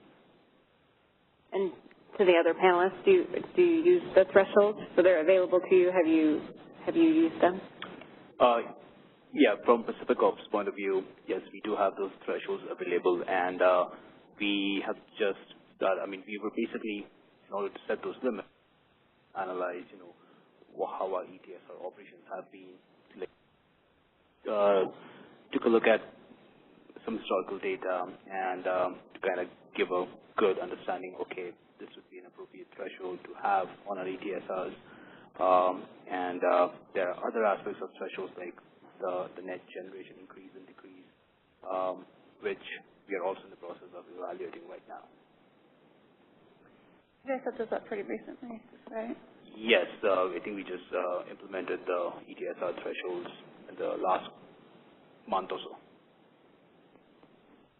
And we're looking at our historical information. We haven't implemented those yet.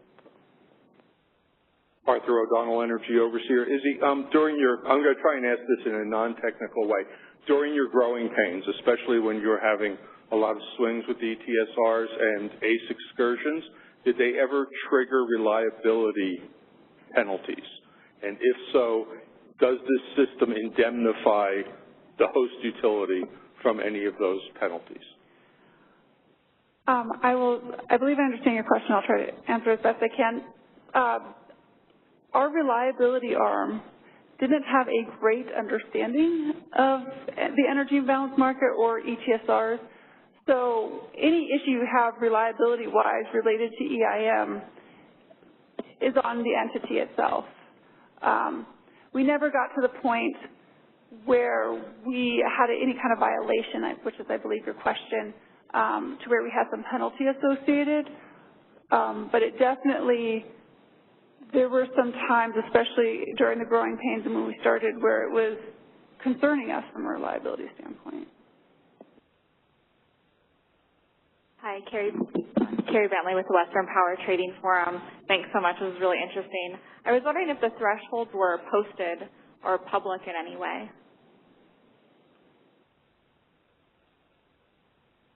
We see it in our BayOps system, which is not public access.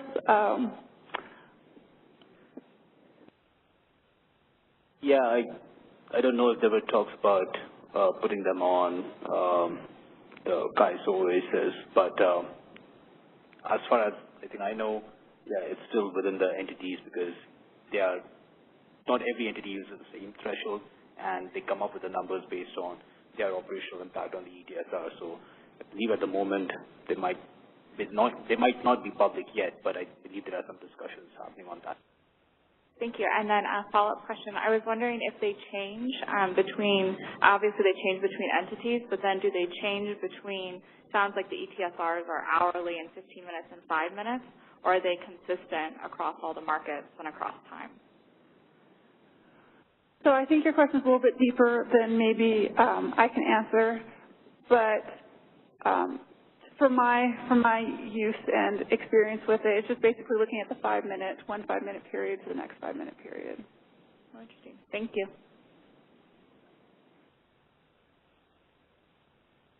Mehdi Asadian, OATI. Thank you very much for your presentation about this net ITC.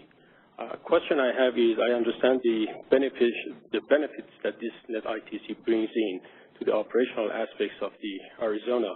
However, it puts more limitation and more impact on the entire balancing area, financial impact. And if every BA starts implementing these net ITCs, pretty soon maybe those financial impacts would be large enough. My question is, has there been any study on that to make sure these are warranted to have? So submitting your transmission into the EIM is not an obligation. It is something you can choose to do. So we can then therefore choose to restrict that if we feel it is a reliability concern. So yes, it has financial impacts. I do not know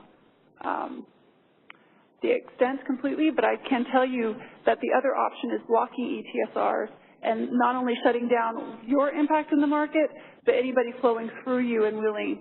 And that is what we're trying to reduce as we're controlling our reliability concerns. Thank you. Yeah. We're getting close to break, so I'm going to ask if there are any questions on the phone. We do have a question in queue. And caller, your line is now open. Hello, Christopher McLean, California Energy Commission staff. Thanks for your presentation. I think my question sort of relates to the one that Ms. Bentley asked, and it gets to how dynamic or static these thresholds and limits are. I think we heard from the PSE presentation that BPA sort of is looking at this rate of change approach and wanting to, you know, I guess secondarily impact how some of these thresholds and limits are being deployed. Is APS looking at the situation dynamically, or do you sort of have just a warning track sort of set level limitation that you find you're implementing?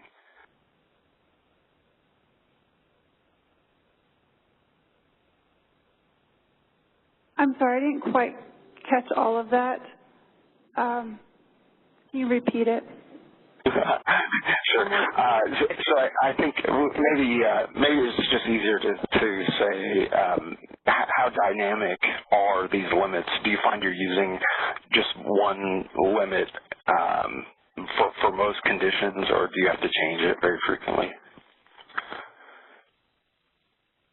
Okay, so the question is how dynamic are our limits? I'm not sure what both conditions you're referencing.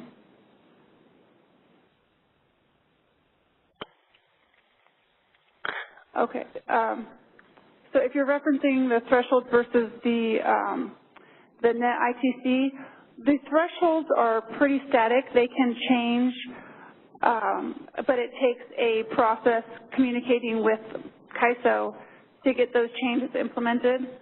Also on a case-by-case basis for thresholds, if something has flagged as a threshold and it is deemed to be a legitimate dispatch, then the RTMO, which is the real-time market operator with the EIM, can actually choose to override the threshold block and allow the new solution to flow, so to speak.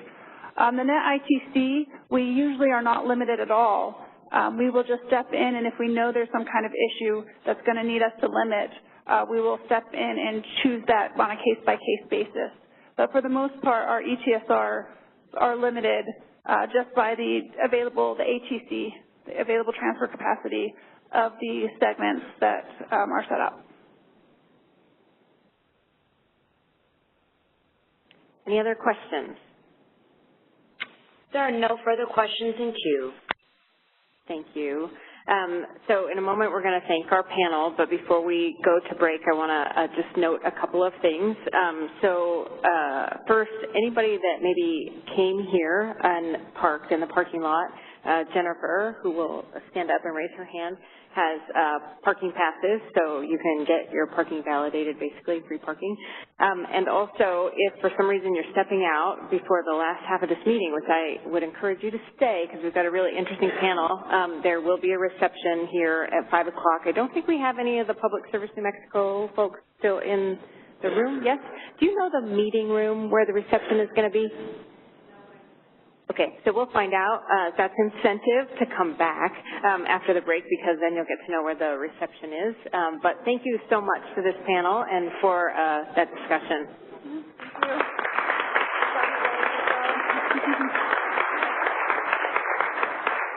Okay, we're going to take a break and come back at 3 o'clock and we'll have a governance panel discussion and then a couple other agenda items.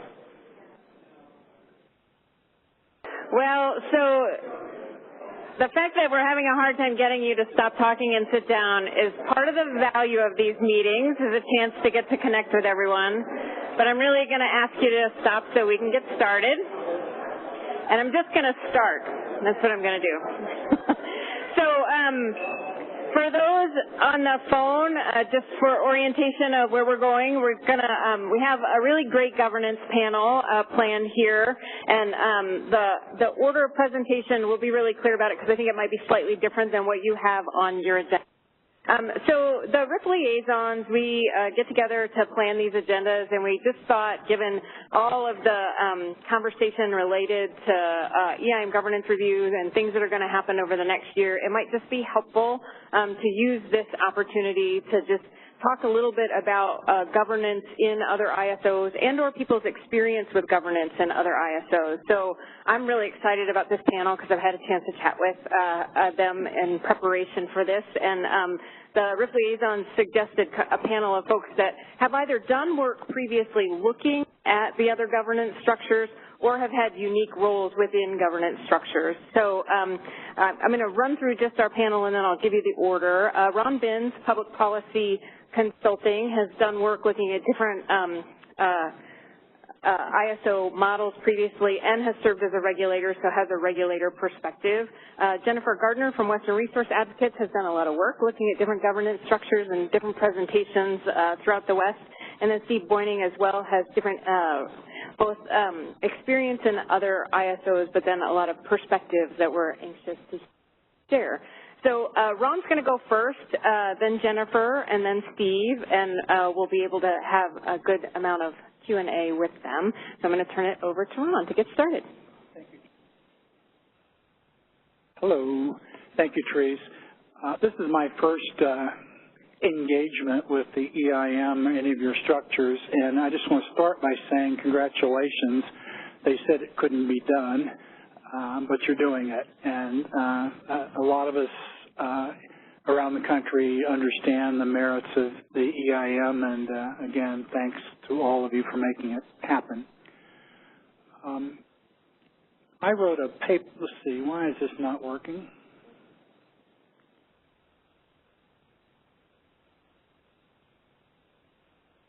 I wrote a paper a couple years ago now called Considerations in Establishing a Western Regional System Operator. That paper is floating around, and I understand it's posted on the California PUC's website, and it's on my website and a few other places. It was some research into the different models. I'm going to base part of what I say today on that. It also was proposing something whose time may come back around again, and that is how an RSO in the West might be governed.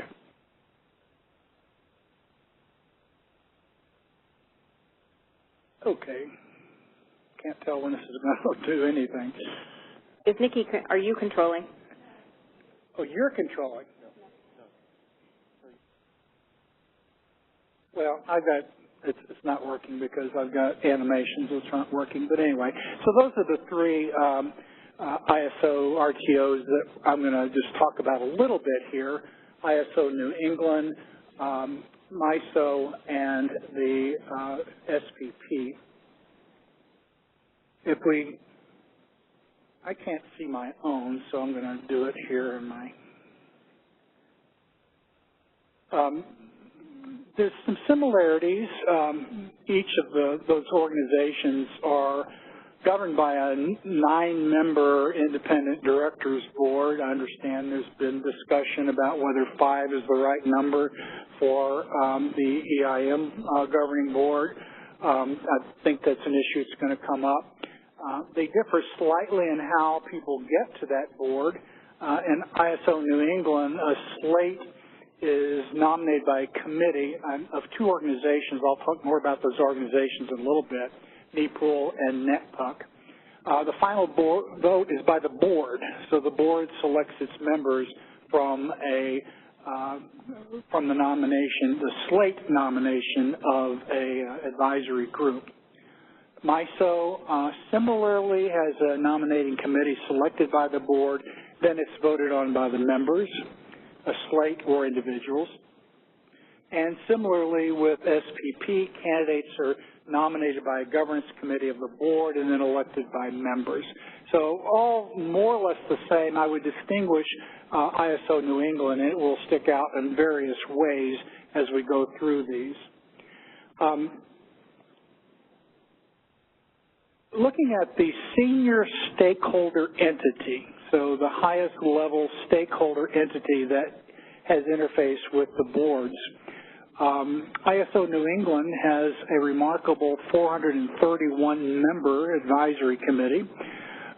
They actually make that work by establishing a liaison committee of, I think it's 20 or so of those people, but much of what happens there is voted on by the 431 before they advise the ISO's governing board. MISO and SPP each have boards of about 20, 25 people. Now, looking over at the stakeholder categories, there's some things to notice in there. The number of categories, or the categories as between ISO New England and SPP, are pretty similar. They call them different things, but they're pretty similar. MISO is different in one respect, which will come up here in a minute, and it has state regulatory authorities on the board. And that is, on the stakeholder group, and that's 4 of the 25 seats on the stakeholder group. So there's a fair influence of regulators that way. And as we'll see, the same is true of ISO New England, but by a different route. So looking at profiles, and starting with MISO, it's some of what I just said. I would add a couple other things.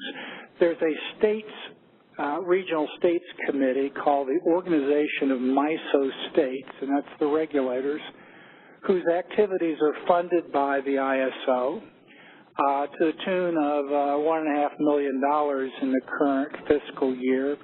3.5 staff do that, and I've talked to the OMS folks. They are quite invested and quite active in terms of rounding up positions of state regulators and conveying those to the board. The OMS also has certain Section 205 authorities. They can require MISO to make certain filings at the FERC. Next is SPP. I've mentioned a couple things, but I've mentioned some of these things, but I want to highlight a couple things.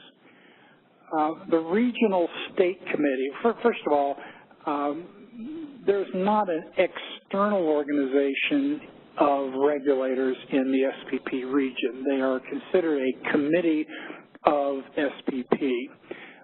The regulators are rounded up and they serve in that role, but it's not a standalone organization. It's pretty close in-house. My colleagues over here are smiling. I'll find out why in a minute, I'm sure.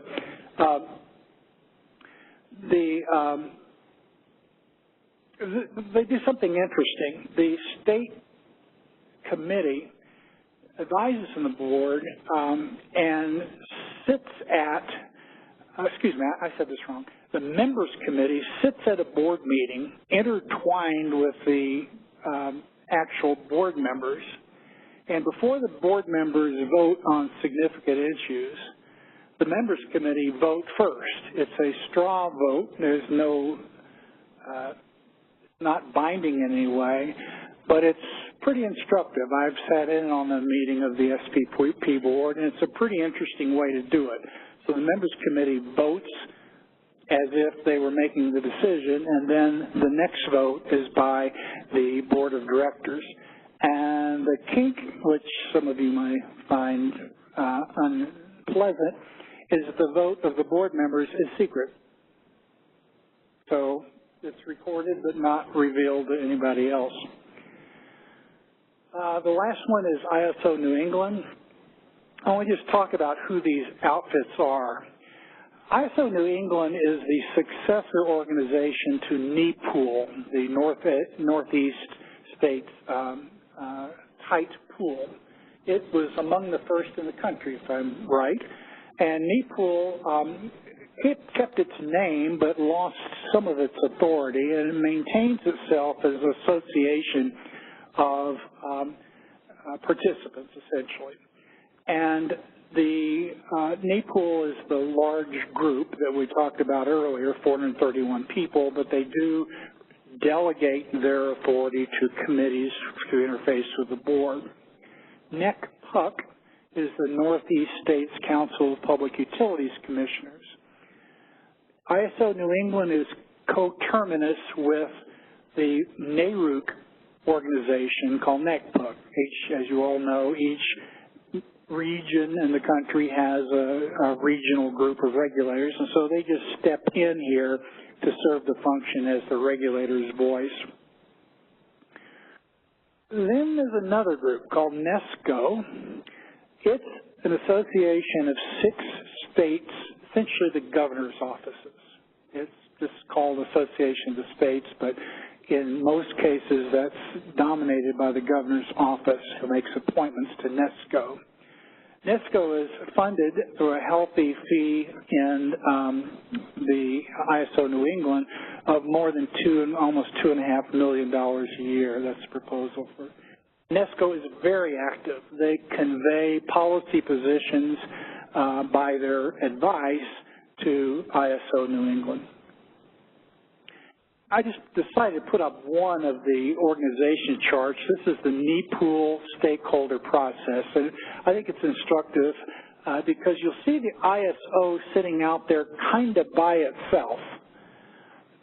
It is related to the transmission owners, that's directly below them, but kind of everything else is conducted through NEPOOL. Again, this would be consonant with their historical evolution. So all the technical committees, the standing subcommittees, and so forth are part of NEPOOL, and they have a contractual arrangement, a memorandum of understanding, along with which is sort of facilitated by Nesco between the ISO and the members. What are some of the impediments to engagement of stakeholders? And now I'm going to turn more to the EIM and its various groups. Obviously, the board advisory structure will have a lot to do with how plugged-in participants get to be.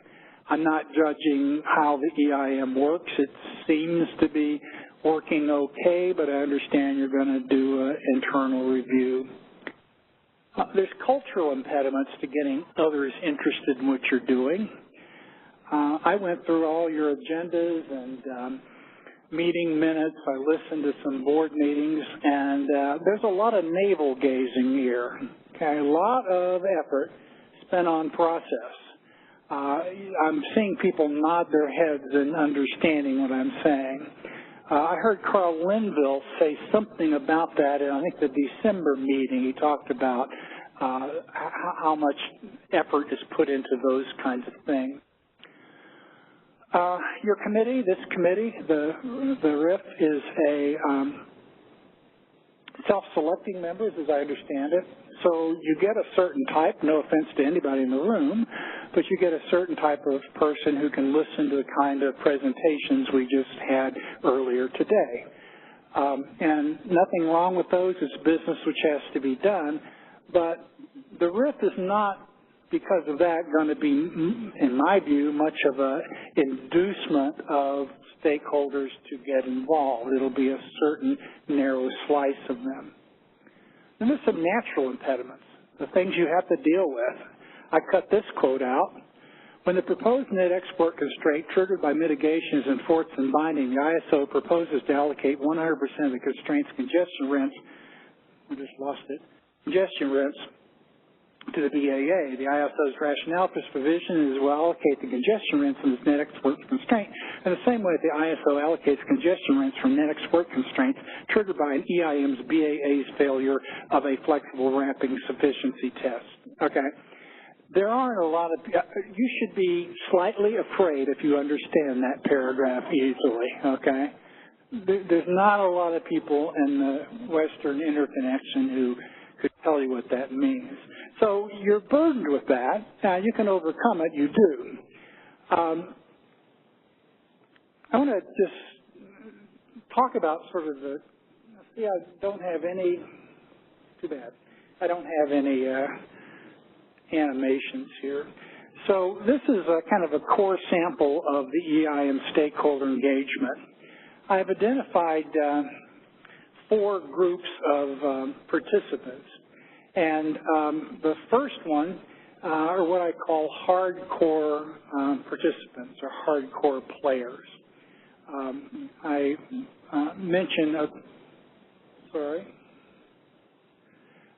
mentioned a couple people who are emblematic of that. I hope you don't mind, Travis, that I put you in there. My fellow panelist here, Steve Boyning, is certainly one of those. If you've ever hung around Bill Hogan or been to any of the Harvard Electricity Policy Groups meetings, you know that there are few people on earth who can talk about RTOs and ISOs more thoroughly than can Bill. So that's, and they also include obviously the ISO staff and officers, some employees of market participants, and some of you in the room right now, your technical committees, and the folks of the sort I just mentioned. The players, the next level out, would include the Board of Governors, with the exception of Travis Kavula, who's a hardcore insider.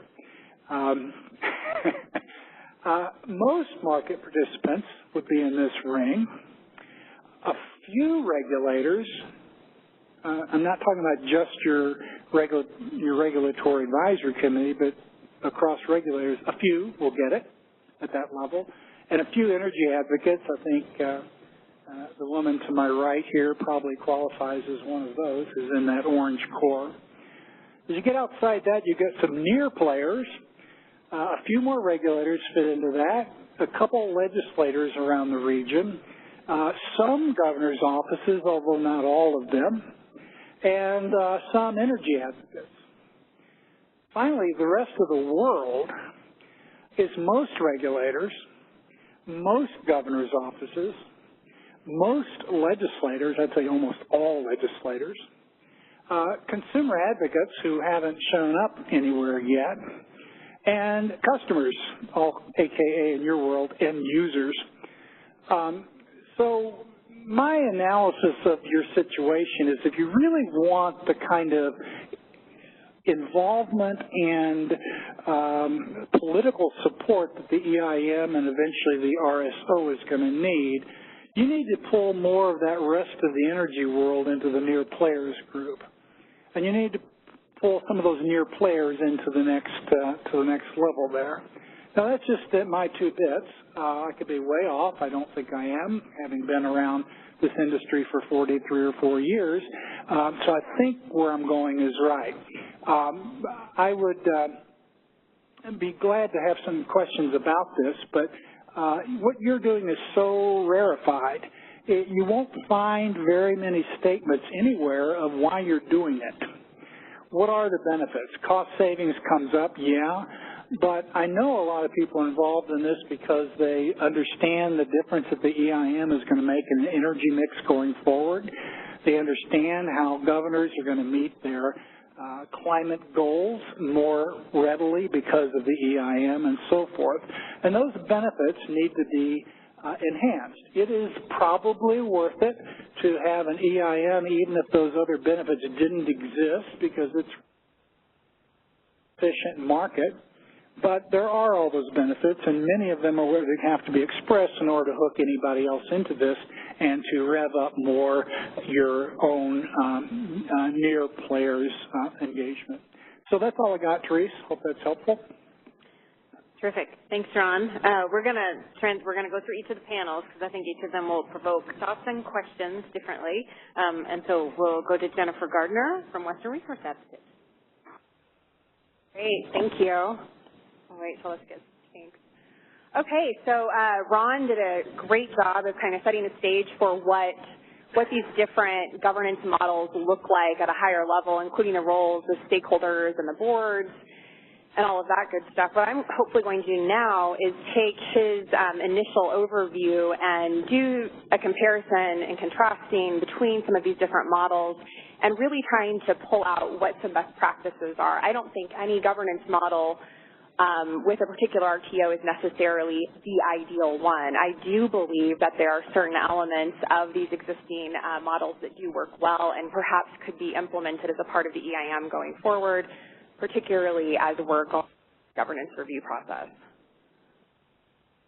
So here's my presentation outline. I don't want to spend too much time going through this, but I just want to draw your attention to, sort of a level setting. We need to first establish why good governance is even important. I kind of think we, at times, take for granted the role of governance in these RTO processes. And then moving along, I want to discuss FERC Order 719, which develops some principles for good RTO governance, and kind of see where these different RTOs are stacking up when it comes to the Order 719 principles. And then I'd like to have some concluding thoughts that will hopefully help facilitate our discussion here today as part. So why does good governance matter in RTOs? I got to give credit to RTO Insider for always doing such a nice job of capturing the excitement of our of our RTO stakeholder meetings. I think this was an excellent one, probably a good one today too. So, but really the important thing to realize is that stakeholder governance is so important because this is really the opportunity for stakeholders or members to have a say in the development, the amendment, and of course the proposal of RTO market rules that eventually go to FERC. And so we really can't underscore enough how important these processes are and how important they are to get right. So there are a number of common elements to RTO stakeholder processes. I have first listed sort of a number of stakeholder categories that we see. Now, these are not found in every RTO. For example, some RTOs don't give an actual sector representative for environmental groups, but a lot of those other groups are included. Obviously, I'm a little biased. I think they all should include a seat for environmental groups, but I don't have a say in all of the RTO structures. So I do think it's worth noting here that generally in these more formal stakeholder processes, which are going to be different from the process that CAISO uses, that we have some kind of voting mechanism in place. And usually it's there are certain sectors which are considered to have more, perhaps more skin in the game, are going to have a higher weighted vote than other sectors. And that's a pretty general rule for a lot of these RTOs. And then there at the end, sorry, it's hard to see, but typically with these RTO models, the boards are really the ones that are going to have the final say. But really where we see differentiation is in the ability of stakeholders to actually influence the final outcome. And I'll go into a little bit more detail in the following slides. Another thing that I think is worth clarifying at the outset is that we really have two main types of stakeholder processes amongst the RTOs. The first one is advisory only, and the second one is shared governance. The third model is really the CAISO model, which is unique amongst all of the RTOs, and we're all pretty familiar with that, but I do want to start off and explain what advisory only means. And really, this is an RTO in which stakeholders obviously have a say in the process. They take formal votes. Those votes are taken into account by the board. But at the end of the day, it's the board who has the authority to move forward with a FERC filing, and they do not have to get the permission of stakeholders before doing so. So this is a situation where a board could agree with stakeholders and could, in fact, make a filing regardless of their dissent. The examples of this model would be ISO New England, MISO, and SPP. I will be talking about MISO and SPP during my presentation. The shared governance model is also very common, and common examples include New York ISO and PJM. In this situation, what we're seeing is that the stakeholder consent is absolutely necessary before the board can move forward with a final filing at FERC. And so in these stakeholder processes, typically what we'll see is a lot of consultation going back and forth between the members or the stakeholders and the RTO's board. Now, the CAISO model, as we know, is going to be less formal. It's more of a notice and comment style process. But if I were to categorize it as advisory only or shared governance, I would definitely consider it more of an advisory model.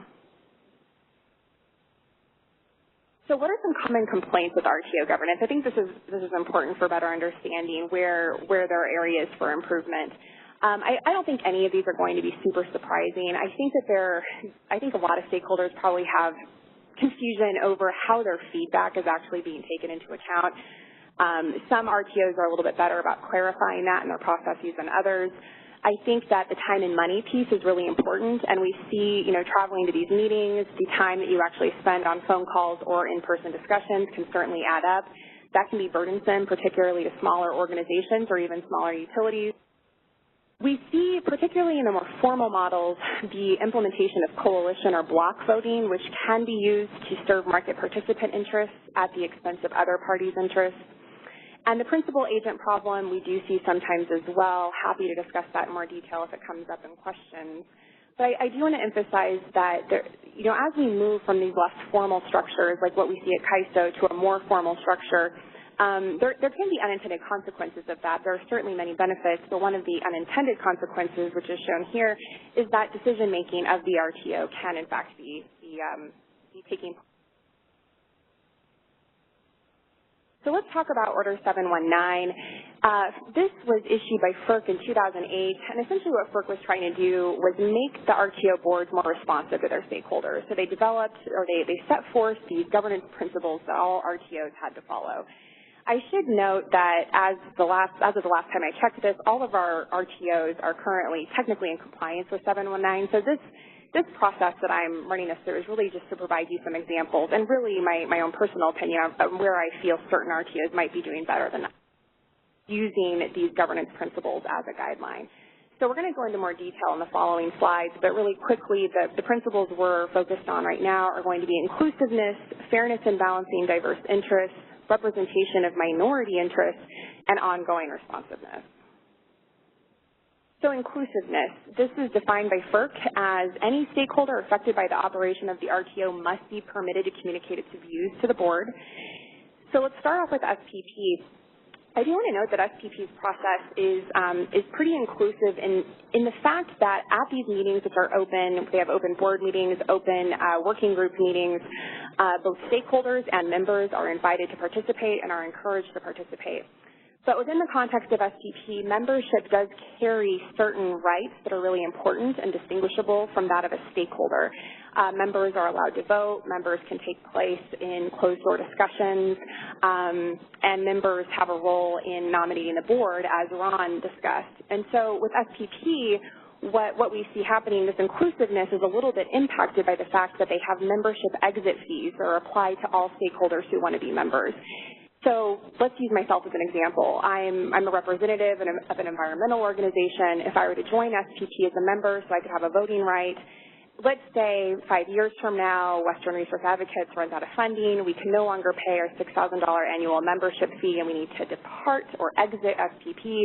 We are now on the hook for over $700,000 to SPP for departing the RTO. And I realize that seems a little bit I don't know, it seems absurd, but that is the way that SPP's membership structure is modeled. There are no exceptions for exit fees for nonprofit entities or smaller organizations, and so that maybe it seems absurd to us in the West because we have free membership really in CAISO, but there are unique aspects to SPP, which I'm certainly not an expert on, but that set up this model that we currently deal with. But as a consequence of that model, the diversity of membership really isn't there at SPP, and there are a number of stakeholder sectors that really don't participate as members today, and I have them on the slide.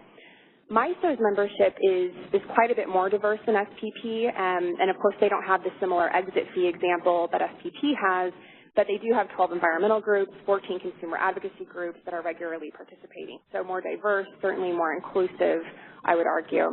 California ISO, we all are familiar with, but you do not have to pay a membership fee or exit fee. Everybody is considered a holder and can submit. Fairness in balancing diverse interests is the next criteria. And with this, we're really looking to ensure that stakeholder impact or input to the RTO's board is not being dominated by a single stakeholder category, which can be tricky to do because in a lot of these RTO models, the weighted voting is going to naturally favor incumbent utilities.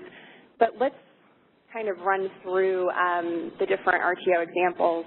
So with SPP, we have the voting membership structure, which I already talked about. It is dominated by incumbent transmission owners and transmission customers.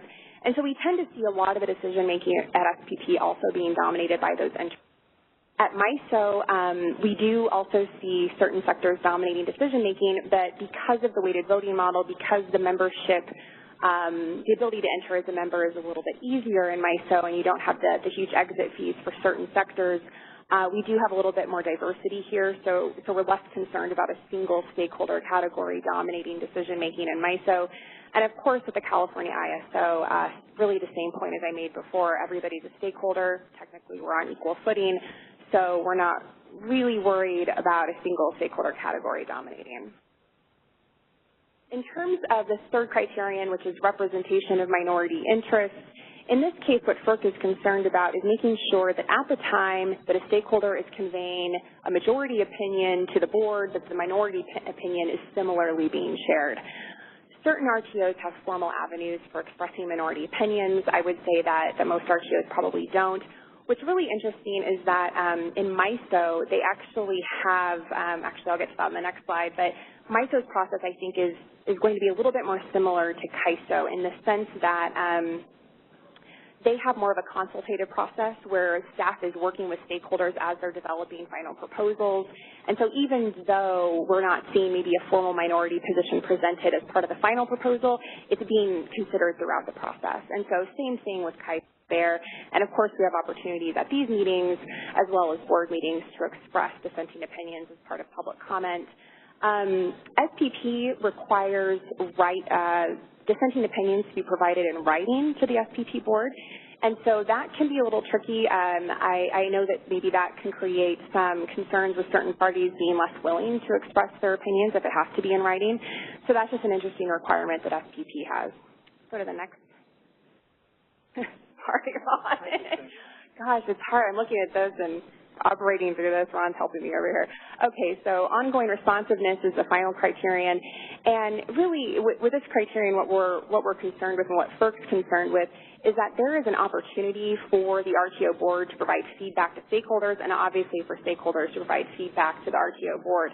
I think most of the time we're seeing stakeholders being more than willing to provide their input to boards, particularly as a part of public comment or in stakeholder comments in the CAISO.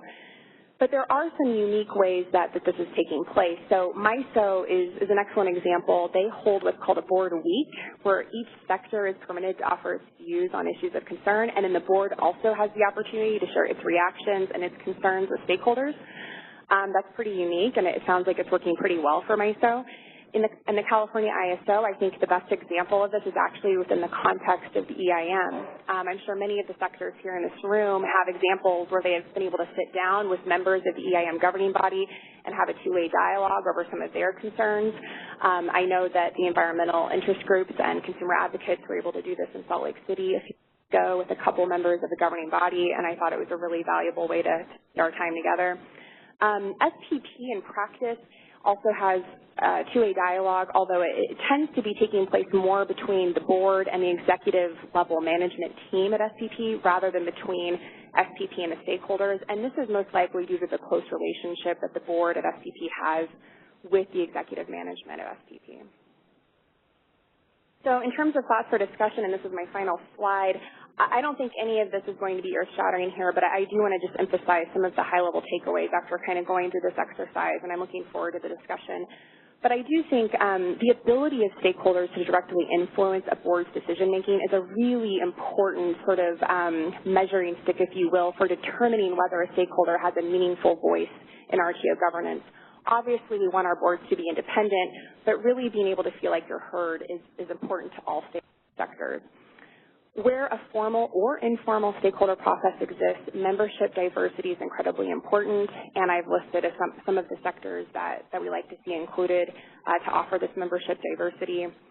The formal stakeholder processes do offer benefits, including this ability to present formal comments and recommendations to the board, but they also come with drawbacks, and I've indicated what that can be, and it's really slower decision-making part.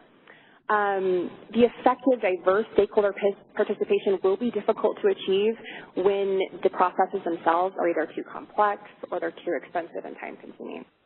And then finally, just as sort of a high-level recommendation for the Regional Issues Forum as we're considering potential changes in this governance review for the EIM, is this idea that there can be a way to formalize the role of the Regional Issues Forum without having to redo everything and to create voting sectors and weighted voting, and that would simply be to formalize the role of the RIF so that they could provide formal written recommendations to the EIM governing body.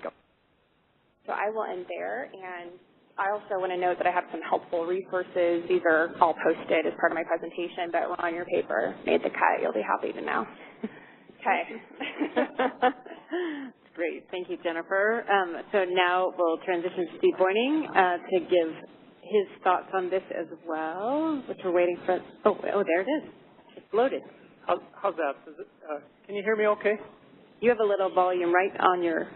Okay. Oh, okay. Hi, my name is Steve Boyning. I'm with Holy Cross Energy. We're a tiny little utility in western Colorado, a distribution rural electric cooperative association. Our board in the summer of 2018 set a goal for us to have a 70% annual energy from renewables, a 70% reduction in our 2005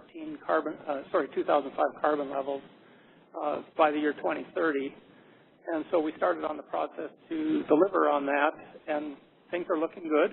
I think if our contracting efforts come to fruition, we should be achieving those goals in the early.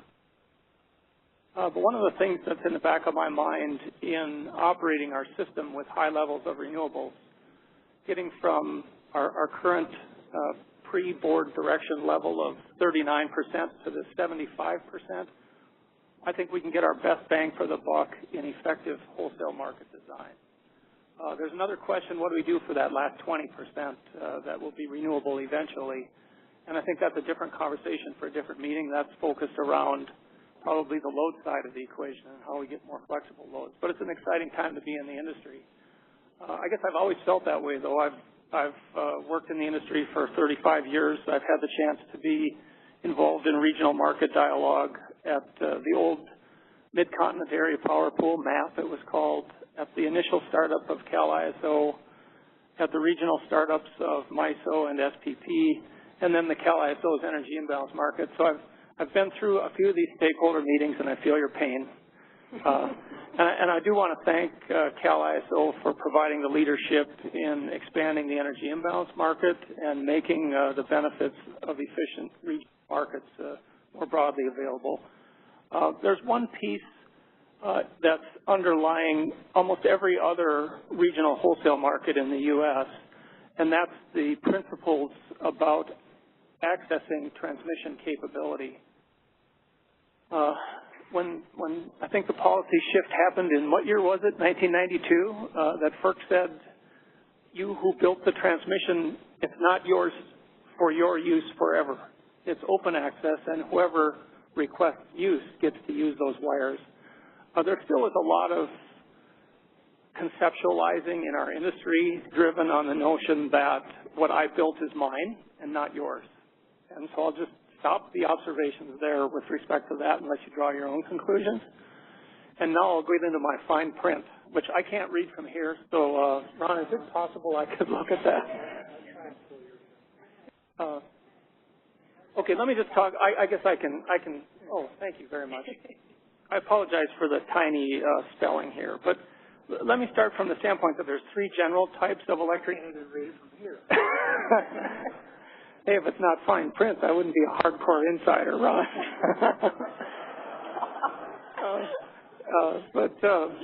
You know, there's three general types. One where the wholesale market developed along with a state push to facilitate retail competition. And that's, you know, if you look at PJM, who often touts their wholesale market, you have to understand that part of their regional market dynamics are driven by the fact that 90% of the load in the footprint is subject to retail access competition. And that creates a different set of issues, for example, than the second type of market, where utilities remain vertically integrated. They're typically under state integrated resource planning rules for generation asset selection and development, but they use the wholesale market to optimize dispatch efficiency and make greatest use of the transmission assets that are provided. So MISO and SPP are examples of that. And you know what? In both those examples, regionally directed, security-constrained economic dispatch is a cool thing. And in my dialogues in the West, that's one of the things I've tried to point out.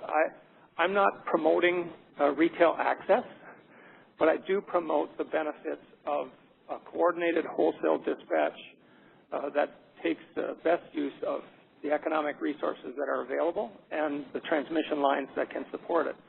And then there's a third type of market in the U.S., and those are the states and areas that still have old bilateral block trading. I call them non-market areas. I guess in theory a bilateral market is a market, but it's a deliberate pejorative on my part to kind of shade things more over to that security economic dispatch view. So with that as some background, I thought I'd share some opinions with you. I think I've already talked about my enthusiasm for security-constrained economic dispatch. But then I also think that we've got some state and federal regulatory tensions. I mean, having good RTO EIM governance is a necessary condition, but it's not a sufficient condition. And I'd challenge those who have influence in the regulatory sphere to try and address some of these incompatibilities or tensions that have existed. You know, the states have always clearly owned generation resource planning in terms of a regulatory oversight. The FERC hasn't, but the FERC wants wholesale markets. That's clearly their jurisdiction. And this has been a factor, in my opinion, in the tension between states and the FERC in the promotion and expansion of wholesale markets. So this lurching evolution that's resulted. I've been in conversations recently with people talking about regional wholesale markets, and they're banging their fist on the table and talking about, just look at the missing money problem. And I don't know if you've read, for example, the Brattle study in Texas that talked about the missing money problem and how people would imply that that's a disruptive factor associated with regional wholesale markets. But that's a factor related to retail competition and a provider of last resort and their incentives to have enough, or their ability to get enough profit margins from a market to voluntarily go build sufficient capacity to meet the planning reserve obligations that are set for reliability criteria. There is no missing money problem in a vertically integrated state or a state with resource planning that directs generation investment to meet reliability criteria. But because there's these state-level differences, the third category of regulatory tension has been this inconsistent reliability criteria for resource adequacy. I like the terminology that developed in California where they call it counting. What counts for meeting your reserve obligations? Because if it simplifies, if I talk about resource adequacy, am I talking about planning reserve margins? Am I talking, installed capacity, UCAP? Your eyes glaze over in a hurry. But if we had a specific expectation across wholesale markets by resource type for how much counted towards meeting sufficiency for reliability criteria purposes, we'd be a long way down the road. Let me tell you, I'm with this little utility. We're putting in a utility-scale solar resource right now.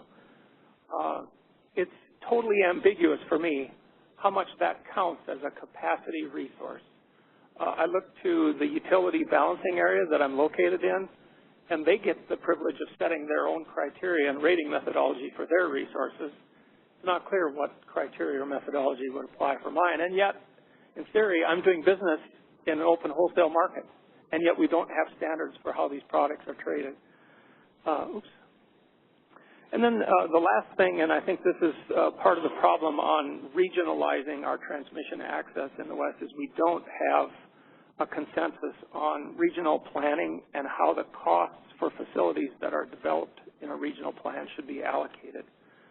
And don't minimize the extent of that issue. The other RTOs, I'm not so familiar with California's transmission planning process, but the RTOs in the East, when they took the step to regionalize the transmission under a tariff, they provided a thing called financial transmission rights to give you some assurance that you'd have the option to be held harmless, or at least a process to try and hold yourself harmless if regional economic dispatch caused you to incur costs. These rights gave you a rebate if you didn't have path scheduling to withhold physical capability. Your dispatch might have pushed your unit down, and that might have cost you money. But through the financial transmission rights, you got these back. Well, that was for day one.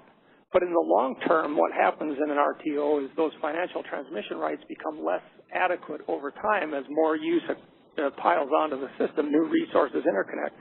And that impact is now socialized. It's not held to the party who had the firm path scheduling rights that they were hoarding. And so as I shouldn't have used the hoarding word. That might have inflamed somebody's passions. I apologize. But the solution for that, or the long-term safety valve, was you had a regional planning process as part of the RTO that allocated transmission costs regionally. So even though the congestion costs were socialized, the transmission solution was. So I know I'm rambling. I'm going on probably a lot further than I should. Let me talk a little bit about governance. I don't know how to move this one forward. I'll try and do this from so let me just continue to share some opinions with you. For me, one of the key things in, thank you, Jennifer, in regional governance is what's the fiduciary responsibility of the board? I think if you have a governance function for what's trying to call itself a competitive wholesale market, but the governance function has a fiduciary obligation to achieve low rates, then that's putting your finger on the scale in terms of market outcomes. I'm not saying we should have high rates. I'm saying there should be a fiduciary responsibility for the governance of the organization, which is let's have fair and workably competitive outcomes, not have a mandate to try and minimize rates for retail customers. I think another key aspect of governance is who gets to select the board. I think we've talked about this already, so I won't belabor the point. And then this stakeholder engagement. Jennifer gave you a fabulous overview on that, so I won't go. Oh, look at that. Thank you.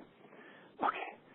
So I think this is my last slide, so just to try and wrap it up, I'd challenge you in the room, don't build yourself into a box.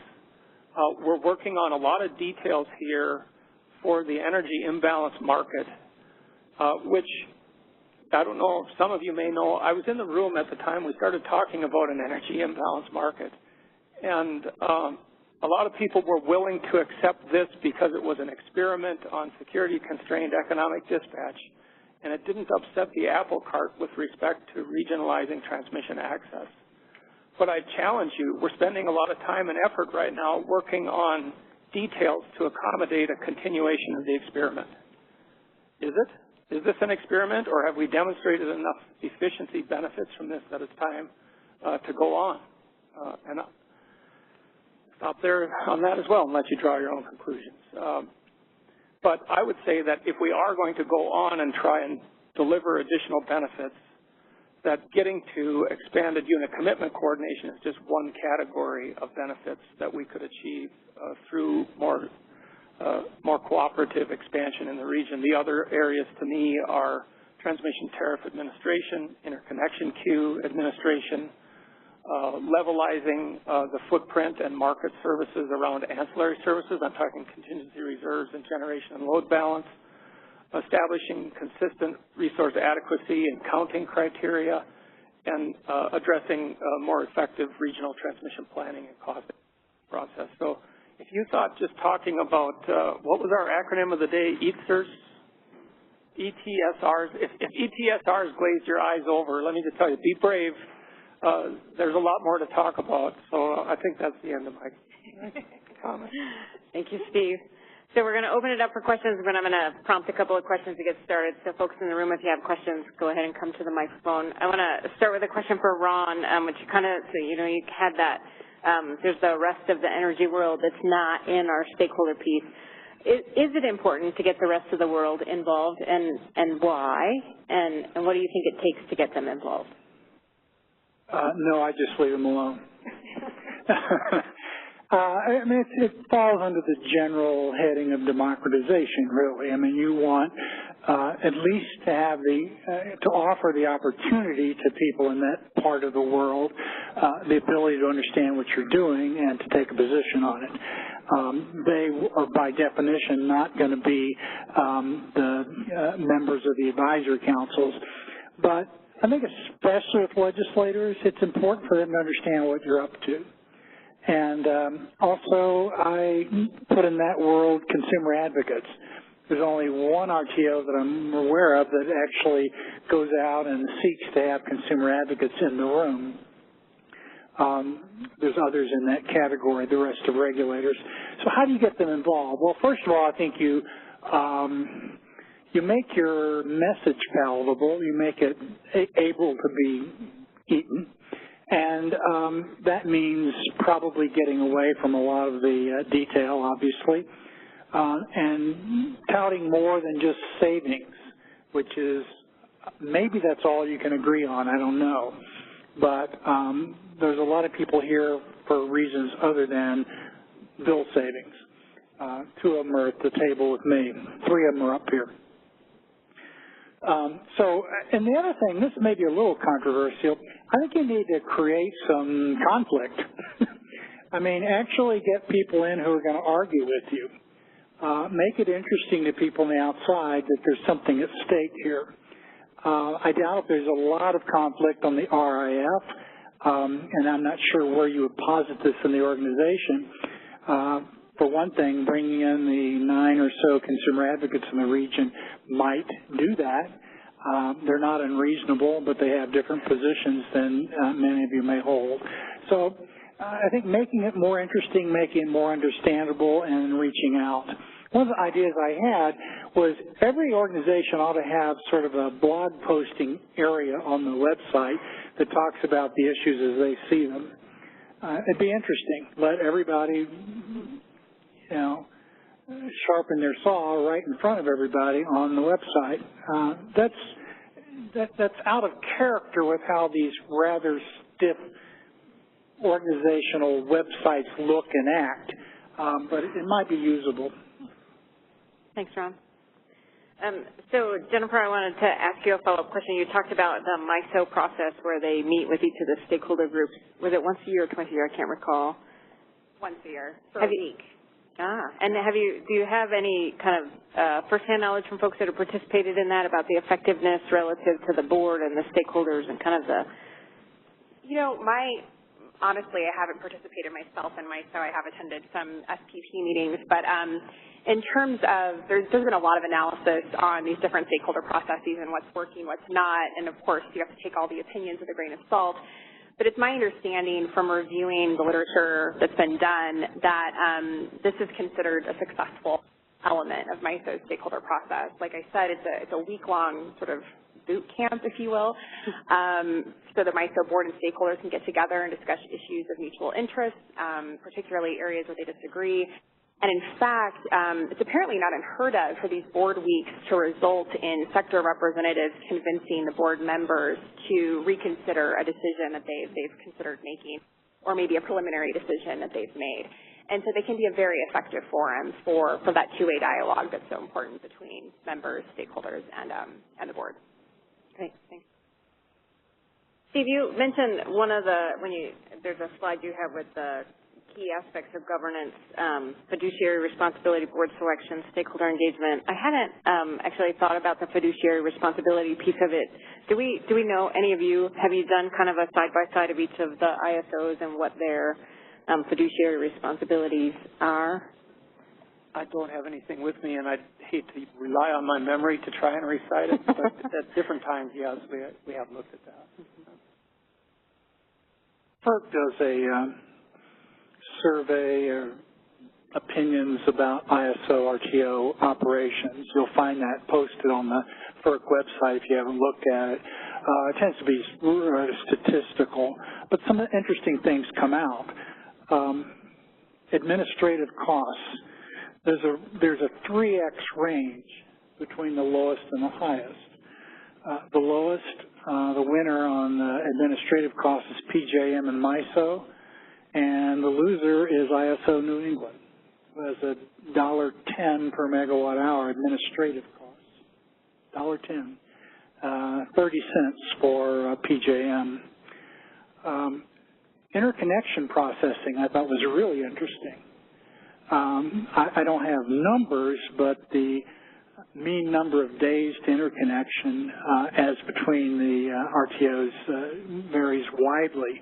The winner is PJM and SPP. They're kind of tied for best in class. And the loser, by a long shot, is MISO and the New York ISO. I don't know why, but that's just FYI. That gets close to what you're talking about, Steve. One of the things that cluttered the queue processing historically was the old style interconnection request process basically conveyed to the person making the request a free option to stay in line ahead of anybody else who came along later. If you look at the largest utility in Colorado, Public Service Colorado, which is an arm of XL Energy, they just attempted queue reform, but which got rejected without prejudice by FERC. But prior to that filing, the the peak demand in the state of Colorado is what, around 8,000 megawatts? They had 15,000 megawatts of generation in their queue, just because it was a free option. So why wouldn't you be in there? And so this is one of those things where, you know, each region has some historical antecedents that led them to their queue results, and they each have taken steps to try and make it harder to stay in the queue as a free option and reduce that wait time. Let's open it up to questions in the room. Arthur O'Donnell, Energy Overseer. First, I'm going to ask Steve for a definitional clarification, and then not a hypothetical, but a tricky question for everybody else is that you use the term security-constrained economic dispatch. In the current environment, I can think of 4 definitions for that. What do you mean by it? I mean something that's not an hourly bilateral trading model that takes into account offers to supply from generation, potentially offers to consume from load or demand responses capability to provide negative generation, and to respect the constraints on the grid like N-1 flow impact limits that would result if there were a contingency. Okay, so you're talking about reliability security. Yeah. Yes, okay, great. Because there's financial, there's cyber, there's all sorts of stuff these days. I see a missing element in the discussion about governance and these organizations, which is the role of staff, and in particular for an entity like the EIM, which isn't going to have much staff, which is relying on consultants and borrowed staff from the participants. My experience is with California. Of course, I was on the nominating committee for the Board of Governors and found that to be a completely worthless enterprise, right? Because we would make recommendations, the governor would ignore them and appoint somebody else. But the role of staff is to help facilitate stakeholder processes for developing these markets, okay? Vast expanse of resources go into interconnection for energy storage or whatever new thing is coming down the pike. How do you see the EIM dealing with that missing staff component? Let me start. I don't know. Okay, so a couple of comments, and I don't know if I have a good answer for your question either, Arthur, but first of all, I want to sort of distinguish the nominating committee process in the context of EIM from the CAISO. I personally haven't been involved with the nominating committee process for the CAISO Board of Governors, but I will say that I think that the EIM nominating committee process works quite well. The stakeholder-based nominating committee, we actually come up with a final recommendation, and then it's up to the governing body itself to either give the thumbs up or thumbs down on final candidates. I'm biased. I'm on the nominating committee, but I think there are some fellow nominating committee members in the room who would agree with me that it's a process that works quite well, and our opinions are being heard. To your staffing concern question, I think Ron, actually Steve was alluding to this earlier, this idea that the EIM kind of started off as this experiment, right? It's this extension of CAISO's real-time market, and as a result, we're using CAISO software. We're also using CAISO staff. And that's not going to change anytime soon unless we see a new market crop up or unless we see something more substantial happening. And so I do know that in the context of EIM, staffing concerns have been raised, but I don't have a solution in mind for your question, although it is a good one. That was my understanding too, Jennifer, is that CAISO supplies the staff to the extent there's a staff function needed. And there's the volunteer contribution from the EIM entities and other market participants, that might be involved in facilitating, chairing meetings, things like that. But the staff function right now is CAISO's, as I understand it. I've been out of the loop for a little while, so maybe it's changed. But. Another question? Good afternoon, Eric Eisenman with PG&E. So I'm the director of FERC and ISO relations at PG&E, and by Ron's definition, I wrote it down. I'm a hardcore insider, and I'm proud of it. It's my job. Oh, you should be proud of it. We all aspire to be there. Well, I don't know about that, but I'm gonna take your slide and share it with all my colleagues at PG&E. So I'll put your name in it if you want. That's okay, Travis. I don't have quite the personality as some other people, so we'll let it go. But my job is to have the relationship with all parts of the CAISO, the board, the officers, the staff, the EIM governing body, all aspects of it. But it's also with the stakeholders as well. And there's a couple here. There's Carrie Bentley's here. Ron's here. Me or someone on my team works with them pretty regularly. So there was a comment that try to write. Utilities tend to dominate stakeholder processes. Jennifer, I get that, and that's why we really try and make an effort to work with people. I feel it does. I got to look at it ethically, and we need to work together. And I get your comment. I'm not rebutting it, but I try to deal with it in that way.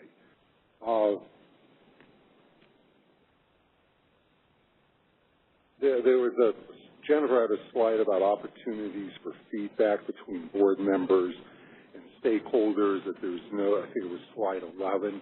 That there's no real formal way of doing that, except maybe at the board meetings where anybody could speak about anything, including the topics. Now, Arthur made a comment about the Cal ISO board process, and I'm going to reply.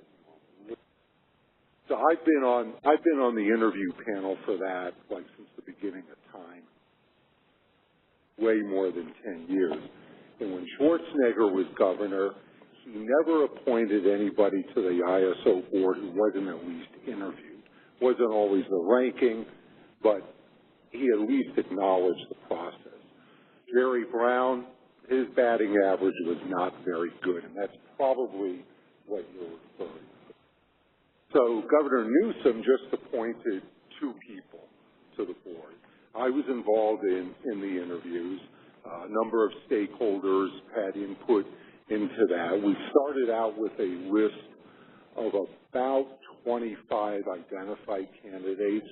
We ended up interviewing, I think it was 11.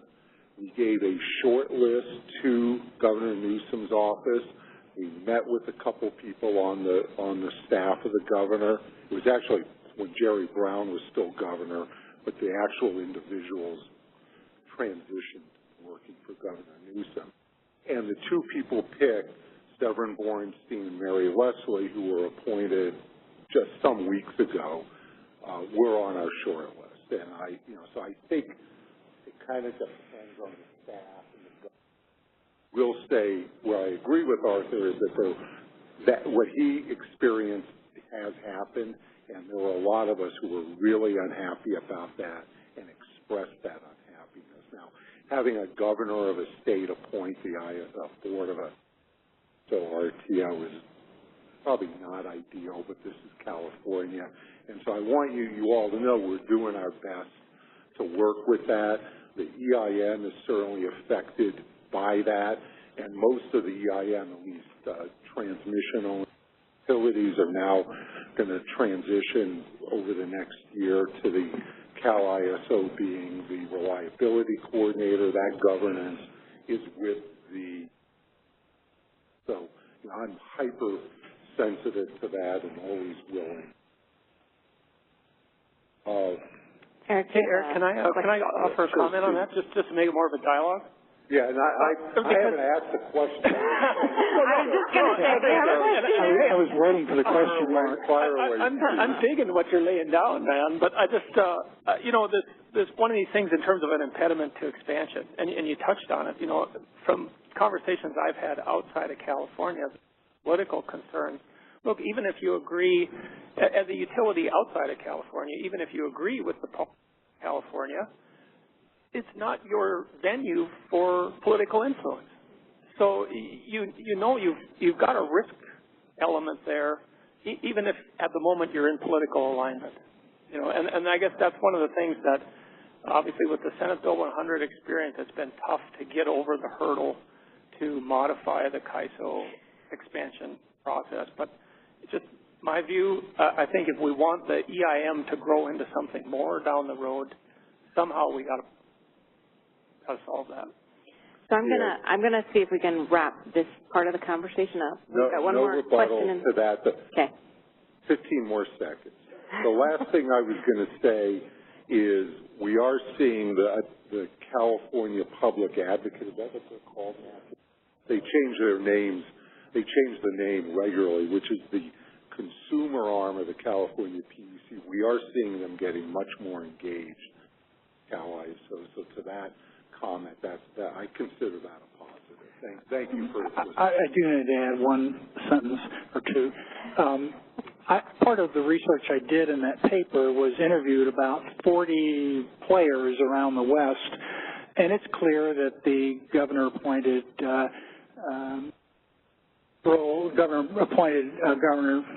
governance role will change. I mean, it's a sine qua non for everybody else to join. It just will not happen unless that does. And I spent a lot of my time trying to craft a transition so that California wasn't shocked and Wyoming wasn't shocked by the outcome.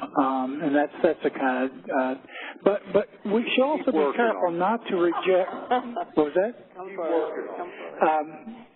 I think we also want to be careful not to reject the input of state energy policies in the operations. Now, I don't think it should be dominant. Perhaps you would say that's true of California. I don't think that's the case. But on the other hand, these organizations are public interest organizations. They're effectively running a monopoly. And how they do it has got to have some tie-in to state policies. I actually like the involvement in ISO New England of the 6 governor's offices. They can't agree on much, but they can press sensible policy positions to the ISO. Thanks.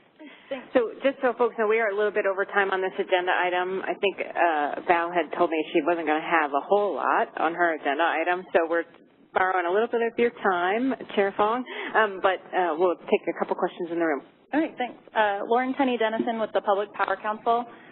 In your presentations, you touched on this a little bit, but I was hoping you could talk more about when you get to formalizing stakeholder process. One of the first slides showed all those member groups, 430 folks, one had 20. What is the challenge with right-sizing that, and how do you make sure that that the breadth of stakeholders is adequately represented, but that you're not working with too big of a group? Do you guys have thoughts on that? I think the experience is pretty clear that a group no larger than 20 is what works. If you start getting to, actually the 431, only 281 of them had votes. So just joking. Just joking. I mean, that's true. No, I mean, clearly that's it. And they've gone overboard in making sure every voice is heard, but they do distill that down into a liaison group who works with the ISO. Otherwise, that would never work, and that's not how it's done. It's not Ionian democracy, you know. Yeah, and I think, I don't really have much to add. I think Ron's comment is a good one. I think that there are also something that maybe it didn't come out in these discussions. There's kind of this almost middle ground where you can take some of these more formal elements from the formal stakeholder processes that we see in an SPP or a MISO without adopting the entire model. And in terms of keeping those working groups nimble, I think having voting models that are relatively simple and make sense. I realize it gets more complex as we start adding weighted voting to the mix, but membership, keeping it low enough to where it's not overly cumbersome to work through issues, but also so that every stakeholder sector is represented is important. I think Ron's guideline of 20 or less is good, and then simplifying the voting structure will certainly help. Steve, do you have additional thoughts on that? Steve and I have to get to the airport. Thank you. Sorry. Yes. Quick question. I have 2 questions. One, to Ron's point that we stop staring at our navels and having circular conversation, what recommendation do you have to the EIM Board of Governors to commence a process to have governance discussions? Because I think a solid governance framework is needed, we all recognize is needed to move to other frameworks, and that can commence and be completed sooner than a 10-year.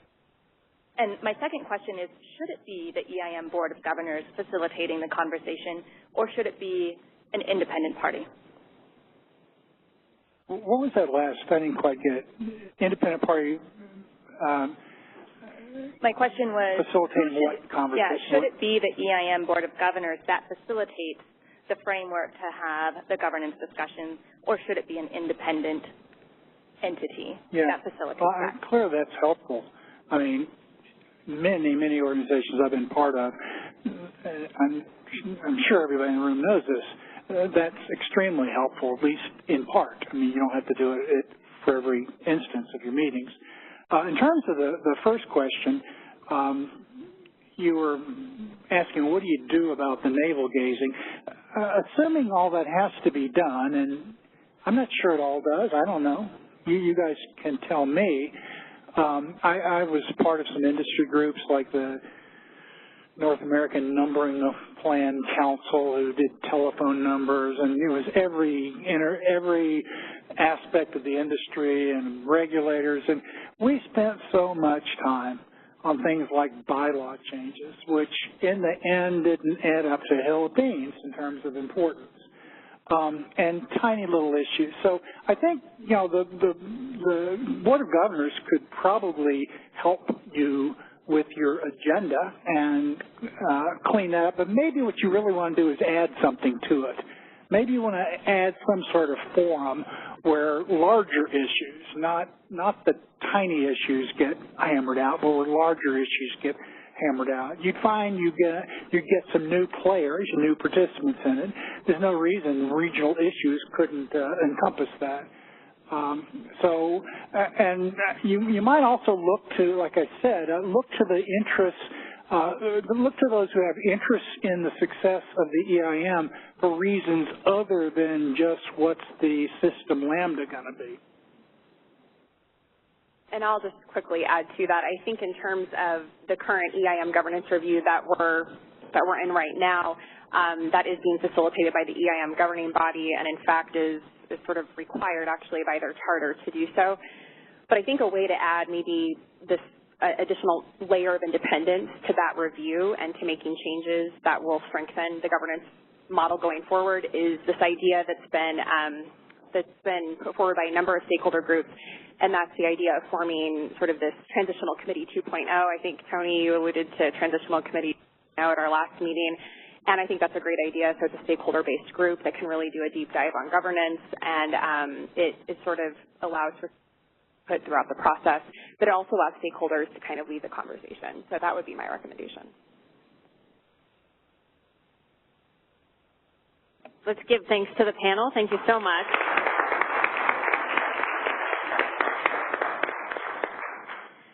Okay, while we transition, Chair Fong is going to give us a brief update on the EIM governance review. I'll give a couple of additional pieces of information. Just a reminder for anybody who parked here and needs a parking pass. Jennifer, is Jennifer still in the corner? Nikki now has parking passes, so Nikki's up in this corner. And the reception is in the Fiesta room, which I think is fitting. It's a Fiesta. So immediately following this, the reception will be in the Fiesta room. Are you just going to speak from there? You want to say, why don't you have a seat?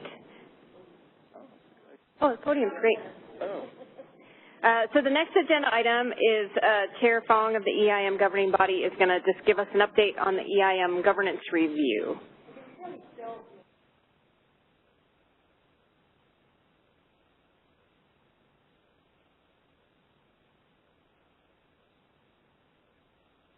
Okay, I'm on now? Am I on now? Can you hear me now?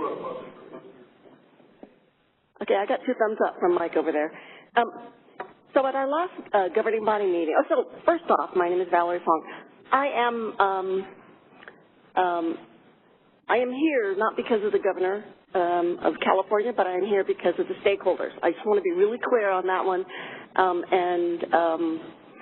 You know, we're a different kind of a governing body from the Board of Governors, which is appointed by the governor of California. Okay, I'm kind of scripted because I got clearance to cover some of this stuff, but I so want to do counterpoint on some of the things that were said in the earlier panel. But I know. If I was Travis, I would do that. It's true. Okay. So we did ask for this paper to be developed that was issued to all in the market back in December. We, as the EIM governing body, we asked for it because we heard from a lot of the stakeholders. This was an expanding market in terms of the number of participants, in terms of the geography, and in terms of the services that were going to be considered going forward. So there was a question, and again, it's prompted by activities where sort of the transitional committee, and I think Tony used this word, kind of punted a little bit on some of the governance issues, assuming, or maybe that was more on the decisional criteria. But anyway, there was within the transitional committee's recommendation to the California Board of Governors, and then subsequently was adopted in the charter, that we would look at governance of the market by September 2020.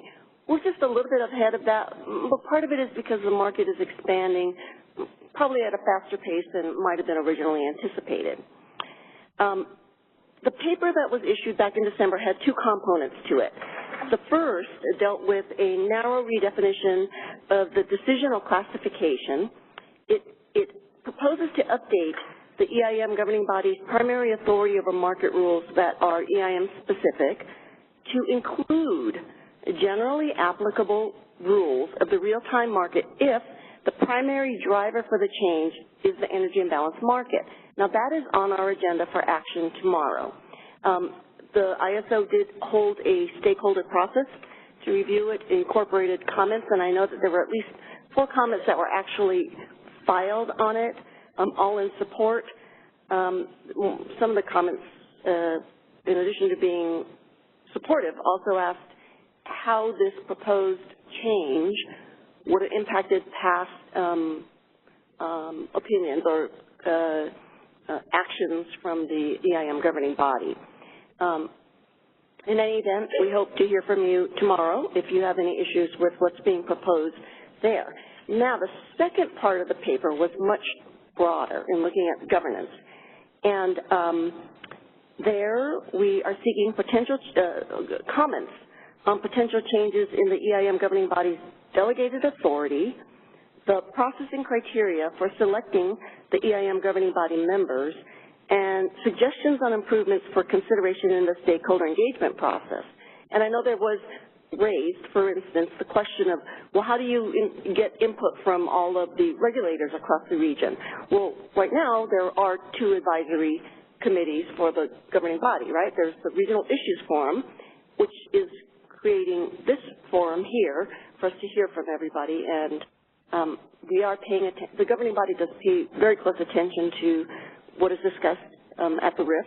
There's also the body of state regulators, and Jordan is here, and there it's a representative from each of the states where there is an EIM entity. It's an educational forum for the various regulators, but they also will recommend positions to us to the extent they coalesce around a position. I would say there were at least 22 commenters who filed comments on sort of this broad governance structure. The comments ranged from maybe no changes in the current governance to a large expansion of the authority of the EIM governing body. There were process suggestions, including, as was mentioned, a committee to help guide the process forward, Transitional Committee 2.0. There were concerns around the timing of the potential expansion of the day-ahead market into the energy imbalance market. Tomorrow we'll get briefed a bit more on how we're going to proceed and what proposals might be put on the table. And we hope for those of you who are able to attend our governing body meeting tomorrow that you'll hear what we get to hear and you'll share any thoughts you might have with us. Any questions for Chair Fall? Tony? Uh-oh.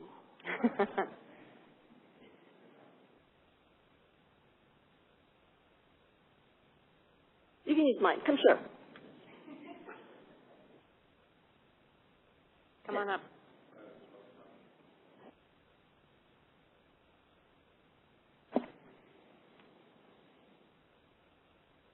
Chair Hong, Jordan.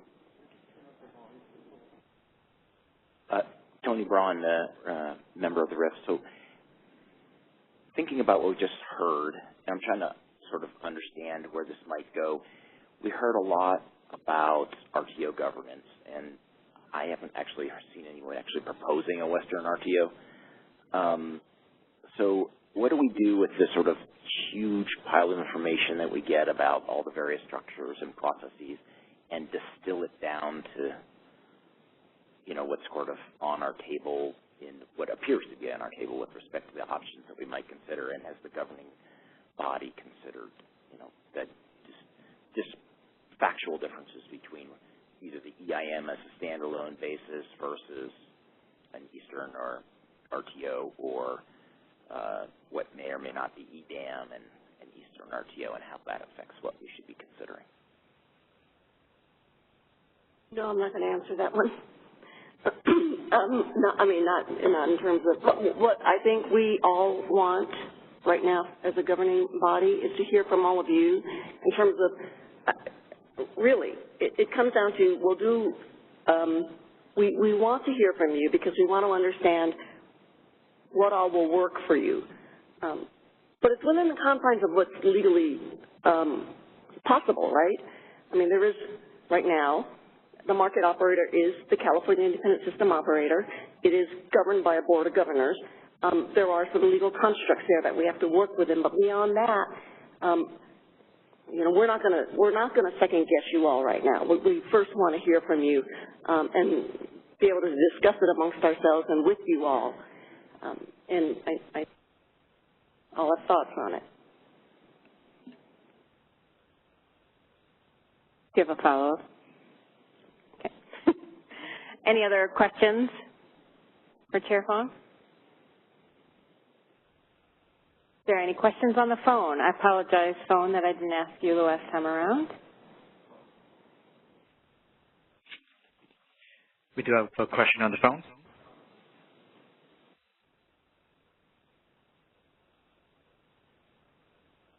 There is a question. Go ahead on the phone. Maybe they're muted. Okay. Please do check if your line is unmuted.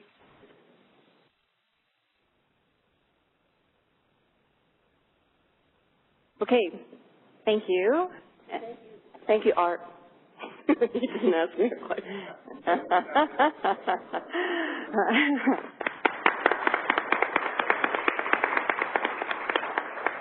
So Tony's question is a good transition to the next agenda item, which is really wanting to hear from this group. I think, and the way Tony asked the question and the way I want to set up the conversation for the next agenda item is, I think there was a little bit of conversation in the last panel. You know, we're looking to RTOs for kind of thoughts about governance model, but we're not talking about an RTO here in this circumstance. We're talking about the energy imbalance market or potentially an extension of the day-ahead market to the energy imbalance market. So we are talking about two different things. And I think the purpose of that panel, though, is to say, so what are some of the things, the best practices there that might apply here, recognizing that we're not looking at an RTO. And so, Nikki, can you put up the slide for me? So these are two questions as we're thinking about governance review or even just the Regional Issues Forum. This is the end of our third year. Is that right? Has it been 3 years? Kind of just checking in on when they put out the first EIM governance review document, they asked a couple of questions about the Regional Issues Forum, which was, it surprised us. We didn't know they were going to do that. And then we kind of waited for the answers, and nobody commented on it.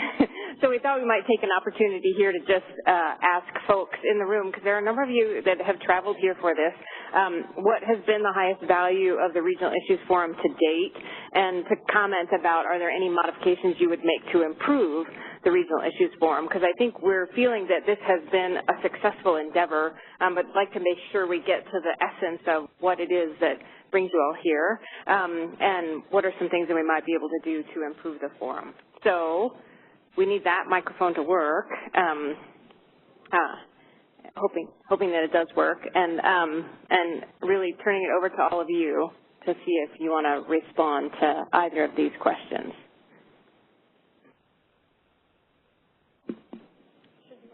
Okay. Don't be shy.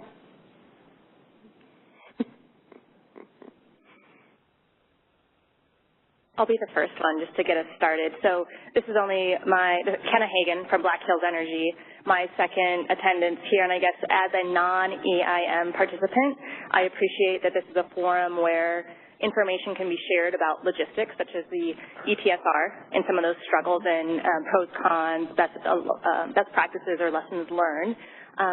But other issues such as governance, which is a much broader conversation that will facilitate participation and potential expansion throughout the Western Interconnect. And so I have found it to be a forum where exchange of ideas can happen formally and informally, and I appreciate that as a non-EIM participant who is considering all options for market participation, cost, benefits, and risks related to those things for my company. Thanks. Okay. Thanks, Kenna. Before you walk away, are there modifications you would suggest or things that, more of this, less of this? Yeah, I guess what I saw today in some of the panel discussions, there does seem to be a desire for a back and forth. And, some of that can happen at the reception more informally. I don't know if there's a way to facilitate a longer session like that. I think there's a lot of opining, ideas, and, whether that's just the right structure is the back and forth here from the panel. There seemed to be that desire today, and facilitation of that sometimes can be helpful, learning from, those who are experienced in this area, whether they came from an Eastern organization or participating in the California ISO, or, and those who have looked at different market models. So.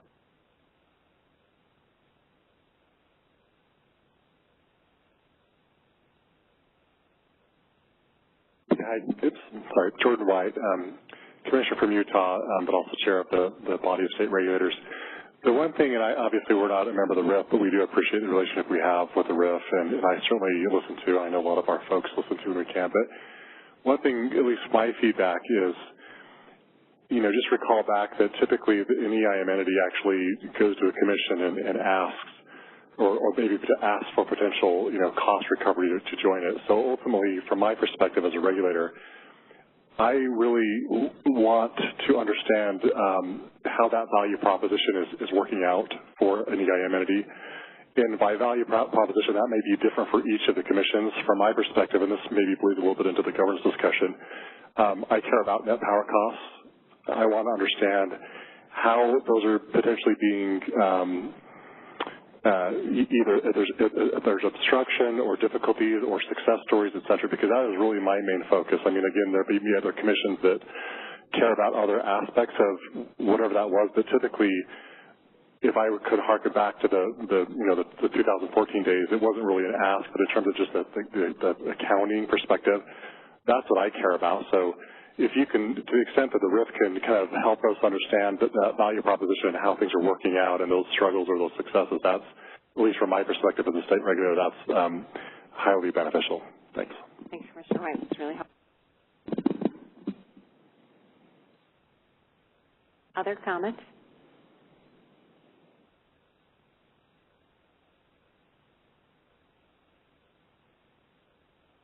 Ruben with NV Energy. I think, again, I've had limited experience being at the RIF, but from what I see, I think one of the strengths you have is the flexibility on your agenda, that you really can sort of listen to stakeholders and identify issues of concern or through your own experiences bring something to light that hasn't been there.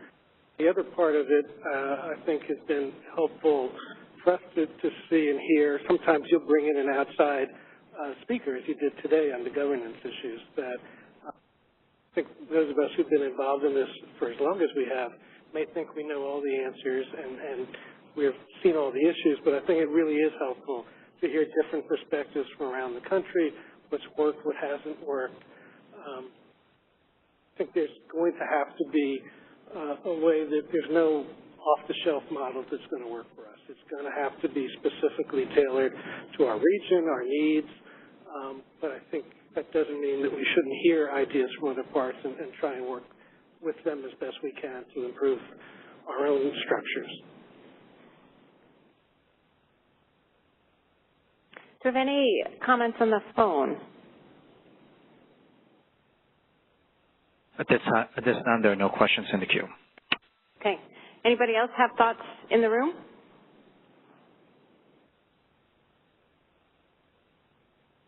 Okay.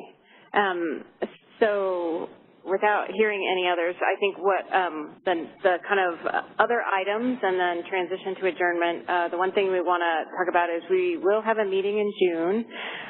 The liaisons actually had identified early on that we thought a good conversation to have in June is to really look at the new carbon policies that are being put in place across the West.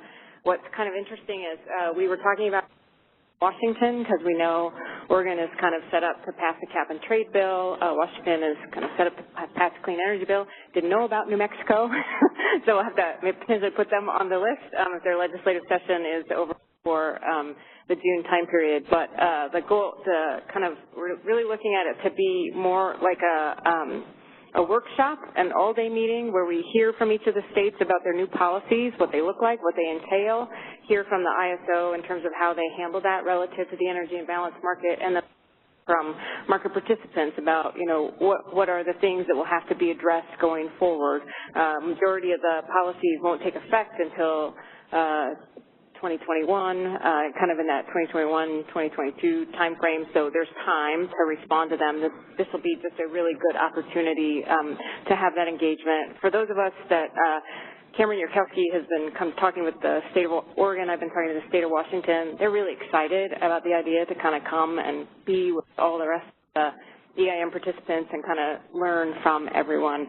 We have a tentative date. I'm going to note a tentative date. You think that's okay, Peter? Okay.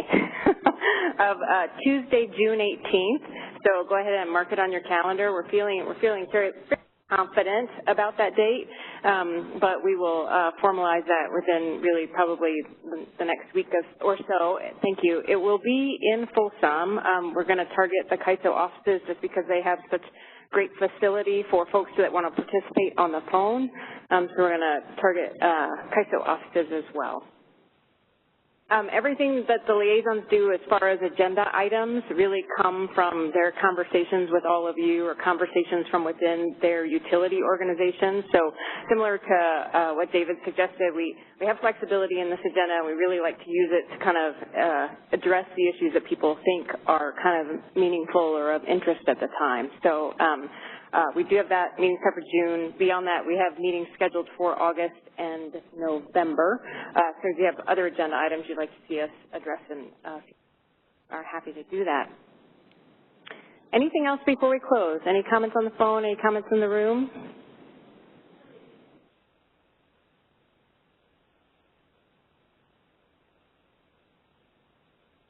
For those on the phone, there's a comment coming in the room.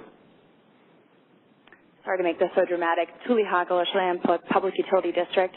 So I was thinking a little bit about the Black Hills individual's comment about how there seemed to be kind of a desire for a little bit more of a discussion and back and forth dialogue. And I think one way you would get that for the RIF is if you empowered the RIF to address issues that are part of an active stakeholder process. And in particular, if you had the RIF have some type of advisory role, I think that's when you start getting that kind of more robust dialogue, when there's an expectation that you're taking a position on an issue, as opposed to just having an educational forum where there's more of a kind of informal exchange of ideas. And so if that's something that folks want, I think that's something that we should look at in the governance review, and that's something that Chelan recommended in its comments. Thanks. Thanks. Any other comments? Great. Thank you. So the reception is scheduled to start at 5 o'clock in the Fiesta room. We're a little bit early. Don't know if they're ready to start early, but you can find out or just kind of check back at 5 o'clock. Thank you so much for coming. We really appreciate your participation in this forum.